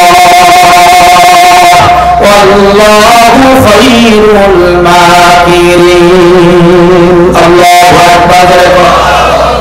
আল্লাহ রাব্বুল আলামিন কোরআন শরীফে ওয়াজ করেন, ওয়া ইয ইয়ামকুরু বিকাল্লাযীনা কাফারু লিয়ুসবিতুকা আও ইয়াকতুলুকা আও ইউখরিজুকা। নবী গো, আপনি কোরআনের কথা বলার কারণে, কোরআনের হক কথাগুলো বলার কারণে কাফেরদের কলিজার ভিতরে গিয়া লাগছে। ঠিক কিনা ধরে বলেন? আজকেও বাংলার জমিনে যে সমস্ত আলেম ওলামারা হক কথাগুলো বলে গেছে, যেমন সাইদি শাহ হুজুর বলেছিলেন, ঠিক কিনা ধরে বলেন? 13টা বছর ওনাকে কারাবন্দী করে রাখছে, সর্বশেষ ইনজেকশন দিয়ে তারে শহীদ করে দেওয়া হয়েছে। অপরাধ কি ছিল? আল্লাহ রাসূলের যেমন অপরাধ ছিল না, শুধু কোরআনের কথা বলার কারণে আল্লাহ রাসূলের ভঙ্গ করার চেষ্টা ওনারা করেছিলেন। ওয়াইখরিজুকা, দেশ থেকে দেশান্তরিত করার অপচেষ্টায় তারা লিপ্ত ছিল। আউয়া কতলুকা, আর তাকে হত্যা করার জন্য তারা চেষ্টা করেছিল, ঠিক কিনা জোরে বলে? এই নবীর ওয়ারিস যারা, নবীর ওয়ারিস হলো আল উলামা ওয়ারাসাতুল আম্বিয়া। আল্লাহু আকবার। নবীর ওয়ারিস হলো আলেমরা। তবে আলেম হলো দুই প্রকার, একটা হলো সরকারি আলেম, আর একটা হলো দরকারি আলেম। সরকারি আলেম হলো যেই সরকারি আসবে ওই সরকারের পাঁচাটা গোলাম হয়ে থাকবে। গত কিছুদিন আগে একজন আলেম দ্বারা বলছিল শেখ হাসিনাকে জান্নাতের টিকিটটা পর্যন্ত দিয়ে দিচ্ছে, কিন্তু আমাদের শেখ হাসিনা দুর্ভাগ্যবশত জান্নাতে যেতে পারে নাই, না গিয়া উনি গেছে মোদীর সরকারের কাছে গিয়ে আস করে দিচ্ছে। আলেমের দোয়া কবুল হয় নাই, অ্যাকশন না হইয়া আলেমের দোয়া রিঅ্যাকশন হয়েছে। দোয়া করছিল জান্নাতের, আপনি জান্নাতি মানুষ, হাসিনাকে জান্নাতের টিকিট দিয়ে দিছে। এইগুলি হলো সরকারি আলেম, টাকার বিনিময়ে ফতোয়া দেয়, ঠিক কিনা বলে? আরেকজন আলেম হলো দরকারি, হক কথা বলার জন্য যদি জেলখানায় যেতে হয় জেলখানায় যাবে, যেমন আল্লামা মামুনুল হক সাহেব, ঠিক কিনা বলে? এরপরে কাজী ইব্রাহিম হুজুর, আমিরা হামজা ভাই, ঠিক কিনা বলে? মাওলানা খালেদ সাইফুল্লাহ আইয়ুবী হুজুর, বাবু নগরী হুজুর, ঠিক কিনা ধরে বলেন? এরা হকের উপরে আছে বিদায় সরকার তাদেরকে নিয়ে রিমান্ডে ফিরাইছে, ঠিক কিনা ধরে বলে? যারাই হকের উপর কথা ইতিপূর্বে বলেছে, নবীজির যেমন দুশ্মনের অভাব ছিল না, নবীর ওয়ারিসদেরও তাদের দুশ্মনের অভাব নাই, ঠিক কিনা ধরে বলে? কিন্তু তারা চেয়েছিল আলেম ওলামাদেরকে নারী কেলেঙ্কারির মধ্যে জড়াইয়া দিয়া জনগণ থেকে তাদেরকে বিচ্ছিন্ন করে দিবে, কিন্তু তারা এটা পায় নাই, ঠিক কিনা ধরে বলে? এখন ওই হুজুর জেলে যাওয়ার আগে যদি 5,000 লোক হইতো, আল্লামা মামুনুল হক সাহেব সকালবেলায় যদি এখন ওয়াজ করে কমপক্ষে 50,000 লোক হয়। আর সাইদি সাহেবকে যদি তারা হত্যা না করতো, ইনজেকশন দিয়ে যদি শহীদ না করতেন, বাংলাদেশে এমন কোন মাঠ ঘাট নাই যে মাঠে জনসমাবেশ করতে দিলে মানুষ সংকলন হতো, এরকম কোন মাঠ বাংলাদেশে নাই। যে কোনো মাঠে আপনি দেন, সব সকালবেলায় ভরপুর হয়ে যেত। মানুষ এটার অপেক্ষায় ছিল সাইদি সাহেব বের হবে আর হুজুরের পবিত্র জবান থেকে আমরা কোরআনের তাফসীর শুনবো, অপেক্ষায় ছিল। কিন্তু সরকার দিল না, সরকার দিল না।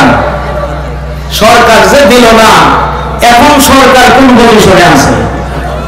হ্যাঁ, যেই লোকটা সাইদি সাহেবের বিরুদ্ধে আপনার ফাঁসির দণ্ড দিয়েছিল, ওই কালো মানিক তো জঙ্গলের ভিতরে গিয়া কোলা ফাঁপার মধ্যে শুয়েও শান্তি পায় না। হ্যাঁ, কোটের মধ্যে ওঠানোর সময় ডিম নিক্ষেপ করেছে তার মাথার উপরে, ঠিক কিনা ধরে বলেন? আরেকজন দৌড়ে আইসা এমন ভাবে লাথি মেরেছে, অঙ্গকোষের বিসি একটা হারায়া ফেলছে। হ্যাঁ, ইন্না লিল্লাহি ওয়া ইন্না ইলাইহি রাজিউন। অঙ্গকোষের বিসি নাই, আল্লাহর বিচার। আল্লাহ বলছেন কোরআন শরীফে, ইন্না বাতশা রাব্বিকা লাশাদীদ। আমার বিচার যখন শক্ত বিচার, আমি যখন ধরি তখন আর কাউকে ছাই না। দেখেন, সে সাইদি সাহেবের বিরুদ্ধে রায় দিয়ে দিছে, সাইদি সাহেবের ফাঁসি হবে। এটা নিয়ে সে গর্ববোধ করে।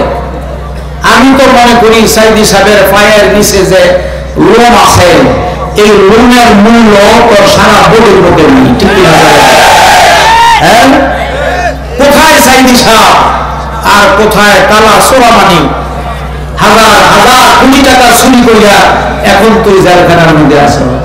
হ্যাঁ, এটা তো দুনিয়ার বিচার, আখিরাতের বিচার তো আছে। ঠিক কি না? এই সমস্ত মানুষদেরকে বাংলাদেশের তৌহিদি জনতা কোশ্চিন কালেও মাফ দিবে না, দিবে না, দিবে না। ঠিক কি না বলেন? তাদের কোনো মাফ নাই। ঠিক কি না বলেন? আমরা দোয়া করবো, আল্লাহ, আয় আল্লাহ, হুজুর সাল্লাল্লাহু আলাইহি ওয়াসাল্লাম যেই রকম কাবা শরীফের সামনে নামাজরত অবস্থায় বদদোয়া করেছিলেন, করে নাই? নবী কি সবসময়কালীন এক দোয়াই করছে? না। বিশ্বনবী মুহাম্মদুর রাসূলুল্লাহ সাল্লাল্লাহু আলাইহি ওয়াসাল্লাম কাবার সামনে নামাজ পড়তেছেন।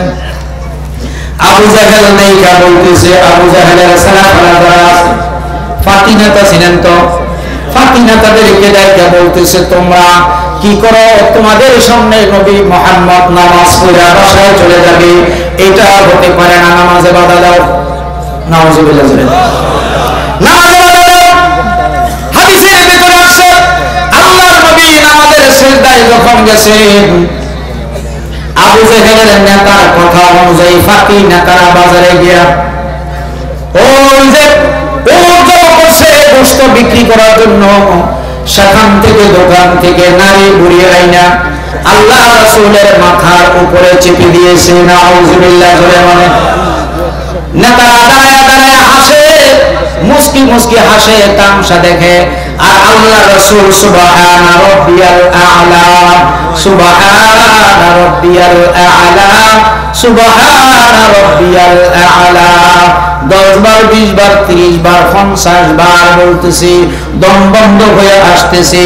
আল্লাহর পয়গম্বর শতবার চেষ্টা করেও ওটের নারী বুড়ি সরাইতে পারছে না। এদিক দিয়ে রাসূলের মহব্বতের একজন লোক ছিল, দৌড়ে গিয়ে রাসূলের বাড়িতে বলতেছে, কে আসো, তোমরা তাড়াতাড়ি বের হয়ে যাও, নবী কিন্তু শেষ হয়ে যাবে। আবু জাহেল তার সালাফালা দিয়া ওটের নারী বুড়ি নবীর মাথার উপরে চেপে দিছে। আল্লাহ নবী এখন মাথা উঁচু করতে পারছে না, মনে হয় দম বন্ধ হয়ে আসতেছে। তাড়াতাড়ি যাও।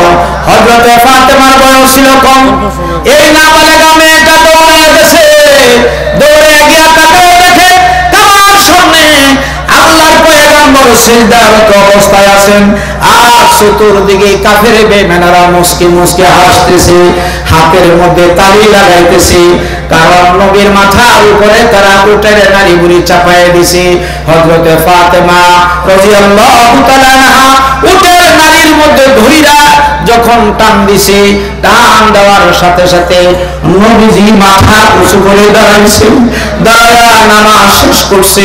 নামাজ শেষ কইরা এইবার শুনেন নবীজির দোয়াটা কি, আয় আল্লাহ, এই আবু জাহেলের বলায়, আবু জাহেলের হুকুমে, আবু জাহেলের সালাফালারা ফাতিনা তারা আমার সিজদারত অবস্থায় ওটের নারী বুড়ি চাপায় দিছি।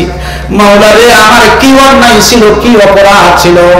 আমি তো চেয়েছিলাম তাদেরকে জাহান্নামের আগুন থেকে জান্নাতে নিয়ে যাওয়ার জন্য, কিন্তু তারা তো বুঝলো উল্টাটা। আয় আল্লাহ রাব্বুল আলামিন, কয়জন লোক এই কাজের মধ্যে সম্পৃক্ত আছে আমি তো জানি না, তুমি তাদের সংখ্যা গণনা করো। নবীর হাদিস, নবীর বক্তব্য শোনেন। আয় আল্লাহ, কারা কারা এর মধ্যে সম্পৃক্ত আছে তাদের তুমি ধরো। আয় আল্লাহ, তোমার কাছে দোয়া করি, একটা কাফেরকে তুমি ছেড়ে দিও না। নবী দোয়া করছি। আল্লাহ রাসূল বলেন, এই প্রত্যেকটা কাফের তারা বদরের যুদ্ধের ময়দানে গিয়া প্রত্যেকটা কাফের তারা জাহান্নামী হয়ে গেছে, তারা মারা গেছে। রাসূলের দোয়া কবুল হয়েছে না রে ভাই? আরো জোরে বলেন, কবুল হয়েছে না? আল্লাহ রাব্বুল আলামিন বলেন, ওয়া রাফা'না লাকা যিকরাক।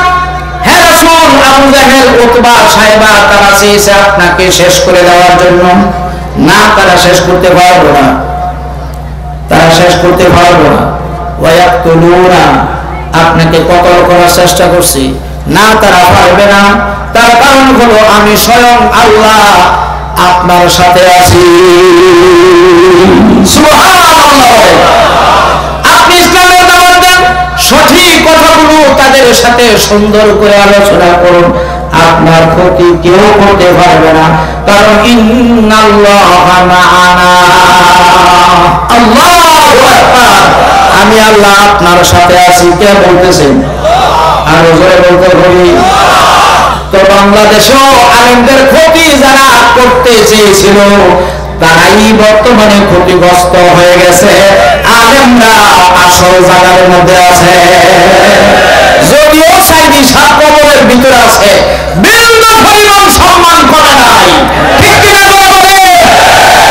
বাংলাদেশের 18 কোটি তৌহিদি জনতার হৃদয়ের ভিতরে সাইদি সাহেবের নাম অঙ্কিত অবস্থায় থাকবে ইনশাআল্লাহ। বলেন ইনশাআল্লাহ। আর এই শয়তানদের জন্য আমরা দোয়া করব, এইভাবে নবী যেভাবে দোয়া করেছেন। আয় আল্লাহ রাব্বুল আলামিন এই আলেমদেরকে জেলে ঢুকাইতে গিয়া যারা সম্পৃক্ত ছিলেন, ঠিক কিনা বলেন, আপনি তাদের সংখ্যা গণনা করুন। নবী যেভাবে দোয়া করছে আমরাও করুন। আয় আল্লাহ এই জালেমদের বিচার যেন বাংলার জমিনে হয়, আমরা যেন দুই চোখ দিয়ে দেখে যেতে পারি। আমিন বলেন, আমিন বলেন, আমিন।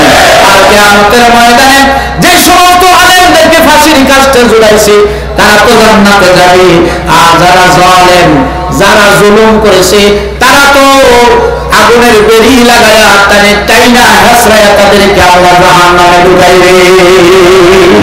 ঠিক কিনা বলে? হুজুরদের দান করে গেছে। আমাদের নরসিংদী এলাকায় একটা কথা আছে, হাতি জায়গা থাকলেও 1 লাখ, মূল্য 1 লাখ। কথাটা কতটুকু সত্য কতটুকু মিথ্যা এটা আল্লাহই ভালো জানে।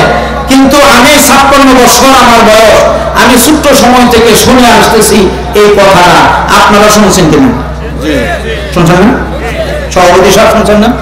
হাতি জায়গা থাকলেও 1 লাখ, আর মারা গেল 1 লাখ। ঠিক তরুণ আলেমরা যারা হক পথে আছে, সরকারি আলেম না দরকারি আলেম, যারা কোরআনের পক্ষে কথা বলছে, জেলখানায় ঢুকে ঢুকে যারা মৃত্যুবরণ করছে, আল্লাহ রাব্বুল আলামিন তাদের ইজ্জত সম্মান করে নাই। ঠিক না বলে? তাদের সম্মান আরো বেড়ে গেছে, অনেক বেড়ে গেছে। আর যারা জীবিত আছে তারা তো মাঠে ময়দানে আসলে হাজার হাজার জনতা তাদের আলাপ আলোচনা কথাবার্তা শোনার জন্য জমাট হয়ে সুন্দর করে বসে থাকে। ঠিক কিনা বলে? তাহলে কি সম্মান কমছে? যারা মরে গেছে তাদের সম্মানও বাড়ছে, যারা জীবিত আছে এদের সম্মানও বাড়ছে।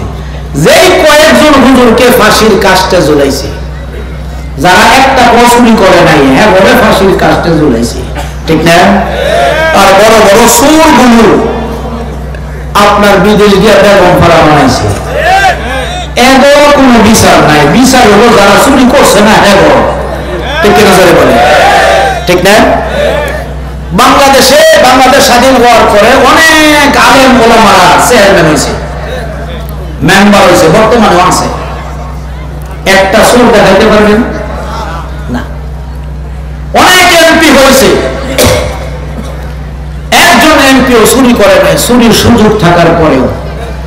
তাহলে যারা চুরির সুযোগ থাকার পরে চুরি করে নাই, এরাই তো বিনা দলিলে আল্লাহ বলি। আপনারা কি বলেন?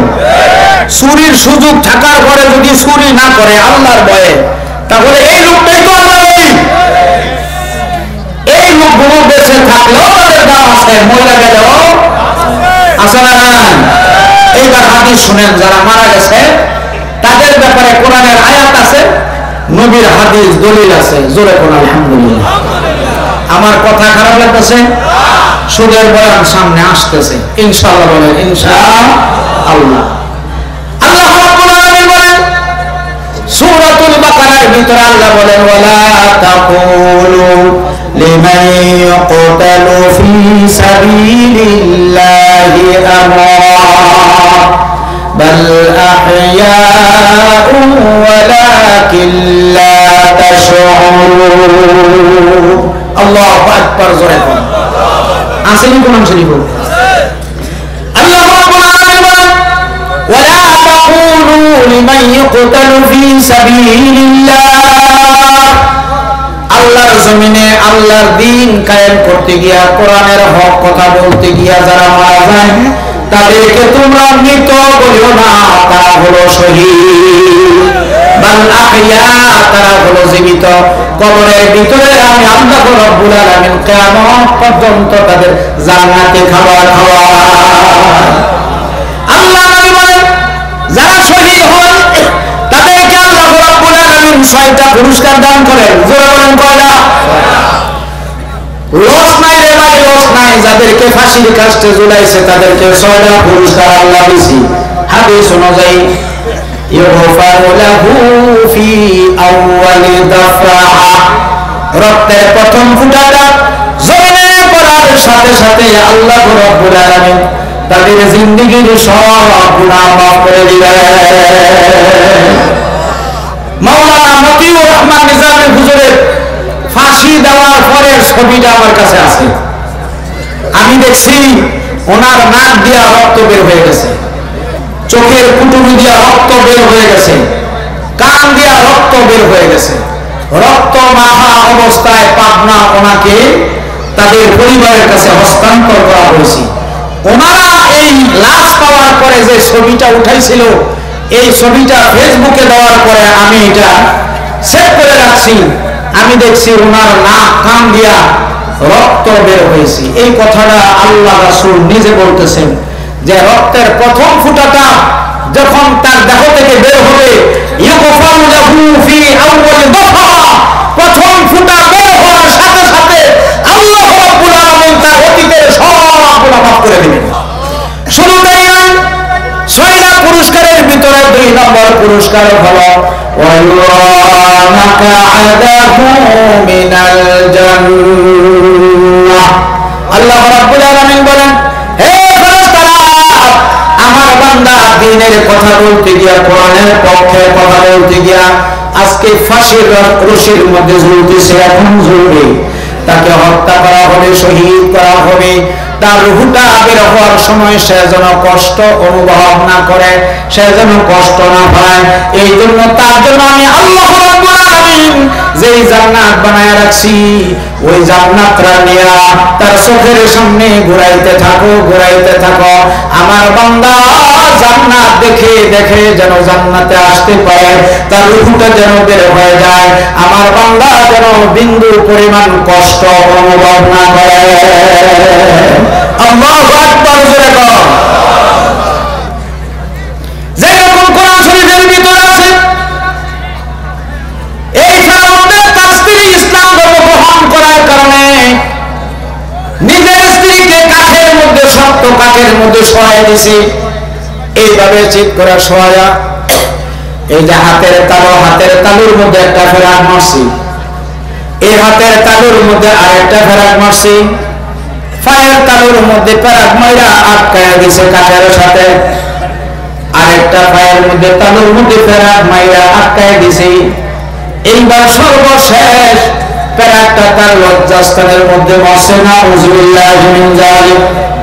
তখন আসিয়া আল্লাহ দিকে তাকায়া বলতেছিলেন, আল্লাহ রব্বুল আলামিন, তুমি তো সব কিছু দেখতেছো রে মালিক। একমাত্র তোমার উপরে কালিমা পড়ার কারণে, তোমার উপরে ঈমান আনার কারণে, তোমার নবী হযরত মুসা কালিমুল্লাহর উপরে ঈমান আনার কারণে আমার পেট মাইরা শোয়া দিয়েছে আমার স্বামী। রব্বুল আলামিন এমন একটা জান্নাত দাও, যে জান্নাত গেলে তোমার দিদার নসিব হয়ে যাবে। আল্লাহ রাব্বুল আলামিন তাফসীরের ভিতরে আছে, তখন জিবরাইলকে বললেন, জিবরাইল যাও, আমার আসিয়ার জন্য যে জান্নাত আমি আল্লাহ রাব্বুল আলামিন বানায় রাখছি, ওই জান্নাতটা আসিয়ার চোখের সামনে ঘুরাইতে থাকো, ঘুরাইতে থাকো। আমার আসিয়া তার নিজের জান্নাত দেখে দেখে যেন তার রূহটা দেহ থেকে বের হয়ে আসে। আমার আসিয়া রূহ বের হওয়ার সময় যখন কষ্ট না হয়, এই জন্য তার চোখের সামনে জান্নাত ঘুরাইতে থাকো। সুবহানাল্লাহ। 3 নম্বর পুরস্কারটা হলো ওয়াজারু মিন আযাবিল কবর।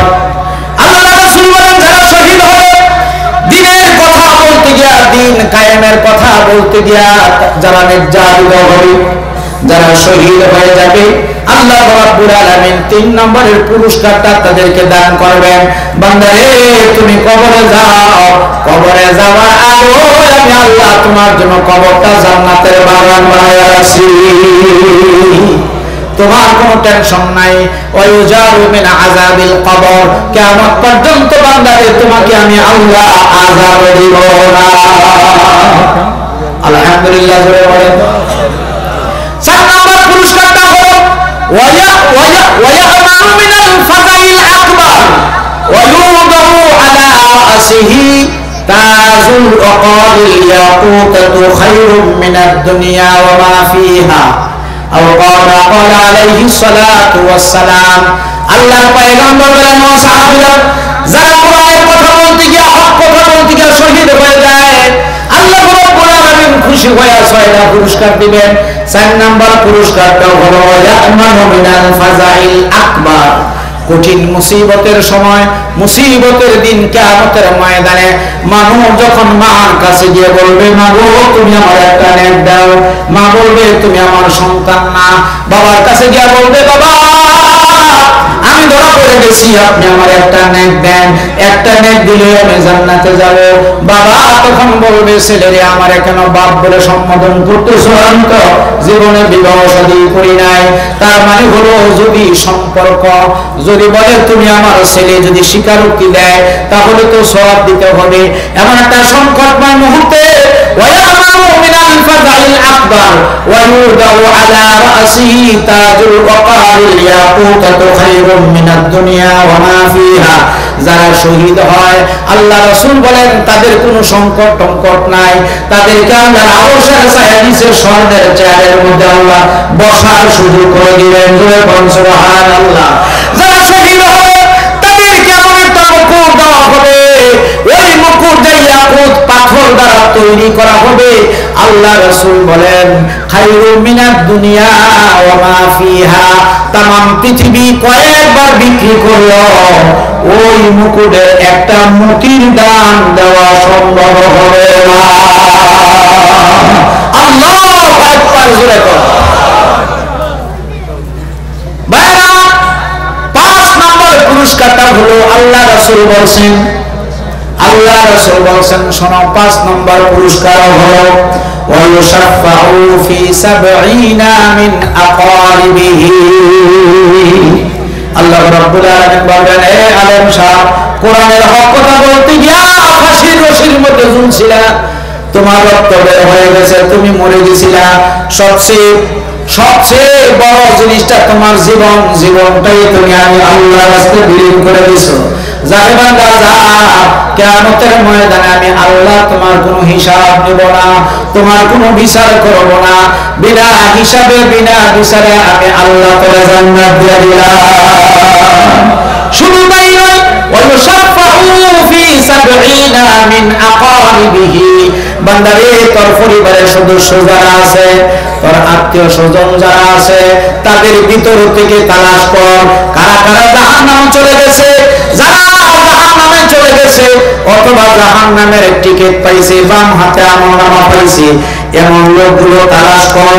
বান্দারে আমি আল্লাহ রাব্বুল আলামিন তোর পরিবার আত্মীয় স্বজনের ভিতর থেকে 70 জন জাহান্নামীকে সুপারিশ করার পারমিশন দিয়ে দিলাম।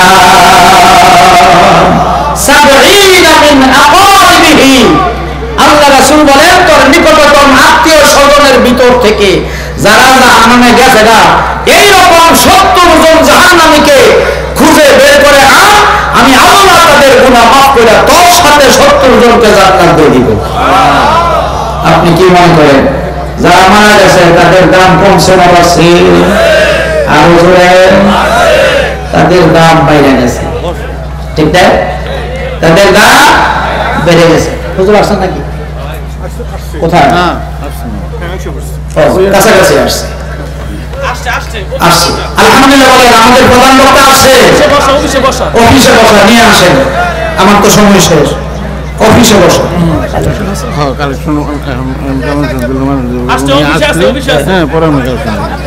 আচ্ছা আলহামদুলিল্লাহ, আলহামদুলিল্লাহ। আচ্ছা আচ্ছা আচ্ছা, হ্যাঁ বসেন। আমাদের এই এলাকায় অনেক দোকানদার ভাইয়েরা হয়তো বা আমার সামনে বসা, ঠিক না? টাকা নাই, টাকার অভাবে গ্রামীণ ব্যাংক থেকে 20,000 50,000 টাকা উঠাইয়া ব্যবসা করলেন। পবিত্র জিনিসটাকে আপনি হারাম বানাইয়া দিলেন। ব্যবসা ছিল একটা পবিত্র জিনিস, ঠিক না? ধরে বলেন, এটা আপনি কি বানাইলেন? হারাম বানাইলেন। আল্লাহ বলেন আত-তাজিরুস সাদুকুল আমিনু মা'আন নাবিয়িনা ওয়াস-সিদ্দিকিনা ওয়াশ-শুহাদা। যারা সত্যবাদী ব্যবসায়ী, নবী রাসূলগণ যেভাবে ব্যবসা করেছেন, সাহাবায়ে কেরাম রাদিয়াল্লাহু তাআলা আলাইহিম আজমাইন যেভাবে ব্যবসা করেছেন, নবীর উম্মতেরা যদি সেইভাবে ব্যবসা করে, আল্লাহ রাসূল বলেন আত-তাজিরুস সাদুকুল আমিনু মা'আন নাবিয়িন। সত্যবাদী ব্যবসায়ীদের হাসর হবে নবীদের সাথে। আলহামদুলিল্লাহ। এই দোকানদার ভাইরা, আপনাদের দৃষ্টি আকর্ষণ করে বলছি, আপনারা মনে করেন না এটা দুনিয়ার কাম না। দোকানদারি ব্যবসা করা এটা আখিরাতের কাজ। কিসের কাজ? আরো জোরে বলতে হবে, কিসের কাজ? এই জন্য নবীজি বলেন আত-তাজিরুস সাদুকুল আমিনু মা'আন নাবিয়িনা ওয়াস-সিদ্দিকিন। যারা সত্যবাদী ব্যবসায়ী, এদের হাসর হবে 1 নম্বর নবীদের সাথে। তাদের সাথে ওয়াস-সিদ্দিকিন, যারা সত্যবাদী তাদের সাথে। ওয়াশ-শুহাদা, যারা আল্লাহর জমিনে আল্লাহর দ্বীন কায়েমের জন্য সংগ্রাম করতে গিয়ে মারা গেছে, তাদেরকে আরবি দিয়ে বলা হয় কোরআনের ভাষায় শহীদ। এই শহীদরা কিয়ামতের ময়দানে যে জায়গায় উঠবে, এই পলাশ এলাকার দোকানদার ভাইয়েরা ওই জায়গায় উঠবে, শহীদদের সাথে তাদের হাসর হবে। জোরে বলুন আলহামদুলিল্লাহ। আপনি কি মনে করছেন দোকানদারদের দাম কম না বেশি? যারা ব্যবসা করতেছেন দাম কম না বেশি? কিন্তু টাকা নেবেন 1 নম্বরের, মাল ঢুকায় দিবেন 2 নম্বর। ভালো আছেন ভাই? এটা কিন্তু হুজুর আমার গ্রাম, আমার এলাকা, এই পলাশটা না, এটা আমি আমার জন্মস্থান। আলহামদুলিল্লাহ। হুজুরের সাথে অনেক জায়গায় সাক্ষাৎ হয়, বিভিন্ন ডিস্ট্রিক্টে। তো উনি হয়তো বা জানে না এটা আমার এলাকার সামনে আমি ওয়াজ করতেছি, আমার বাড়ির লোক। আলহামদুলিল্লাহ। আপনারা যদি বলেন আমি মেহমান, তবে ভুল হইব। মেহমান হচ্ছেন আমার ভাইজান, ঠিক না? বলেন মেহমানের কদর করবেন না দেবেন না? কদর করবেন তো ইনশাআল্লাহ। ইনশাআল্লাহ বলেন ইনশাআল্লাহ। হাফিজুর রহমান সিদ্দিকী হুজুর এই মঞ্চে ওয়াজ করছেন, উনি চলে যাওয়ার পরে আমি বসছিলাম, মানুষ সব গেছে না, মনে আছে? সব গেছে গা, নাইটম্যান এতিমের মতন বয়ে গেছে। তো আমি তখন বলছি আপনারা গেলে আমার কোনো মান সম্মান যাইতো না। কে লেগে যাইতো না? এটা আমার এলাকা। উনি মেহমান মানুষ, ওনার বয়ান শুনছেন, আপনারা গেছেন না, বয়ান শুনছেন, এটাও ঠিক আছে, ওখানে যে গেছেন না, এটাও ঠিক আছে। এখন আমার 10 জন হইলে চলবো, কথাটা বলছি না? আমার 10টা লোক হইলে আমি ওয়াজ করতাম, কোনো সমস্যা নাই। এটা আমি শিখছি খালে সাইফুল্লাহ হুজুরের কাছ থেকে। আমি আগে লোক কম থাকলে আমার কাছে মুখের মধ্যে গাছ লাগতো। পরে হুজুরের সাথে এক জায়গায় গেছি, গিয়ে দেখি 15 জনের সামনে হুজুরে ওয়াজ করে। এইলে যদি 15 জনের সামনে এক লাসি বয়ান করতে পারে, তা আমি কোন সভাপতি? কেউ? পরে আমিও শুরু করছি। এই জন্য বলছিলাম 10 জন থাকলে চলবো। পরে দেখছি আলহামদুলিল্লাহ মাশাআল্লাহ পুরা ফ্যামিলি বড় হয়ে গেছে। এতে বোঝা যায় আপনারা আমার মহব্বত করেন, ঠিক কিনা? জোরে বলে। তাহলে মহব্বত নিয়ে আমি আপনাদেরকে একটা কথা বলতে চাই। এই মাহফিল প্রত্যেক বছর হোক, এটা কারা কারা চান অন্তর থেকে একটু হাত উঁচু করে দেন। আল্লাহ তুমি কবুল করে, আমরা সবাই বলে আমিন। হাত নামা। মা বোনেরা হয়তো হাত উঠাইছে, আল্লাহ দেখছি।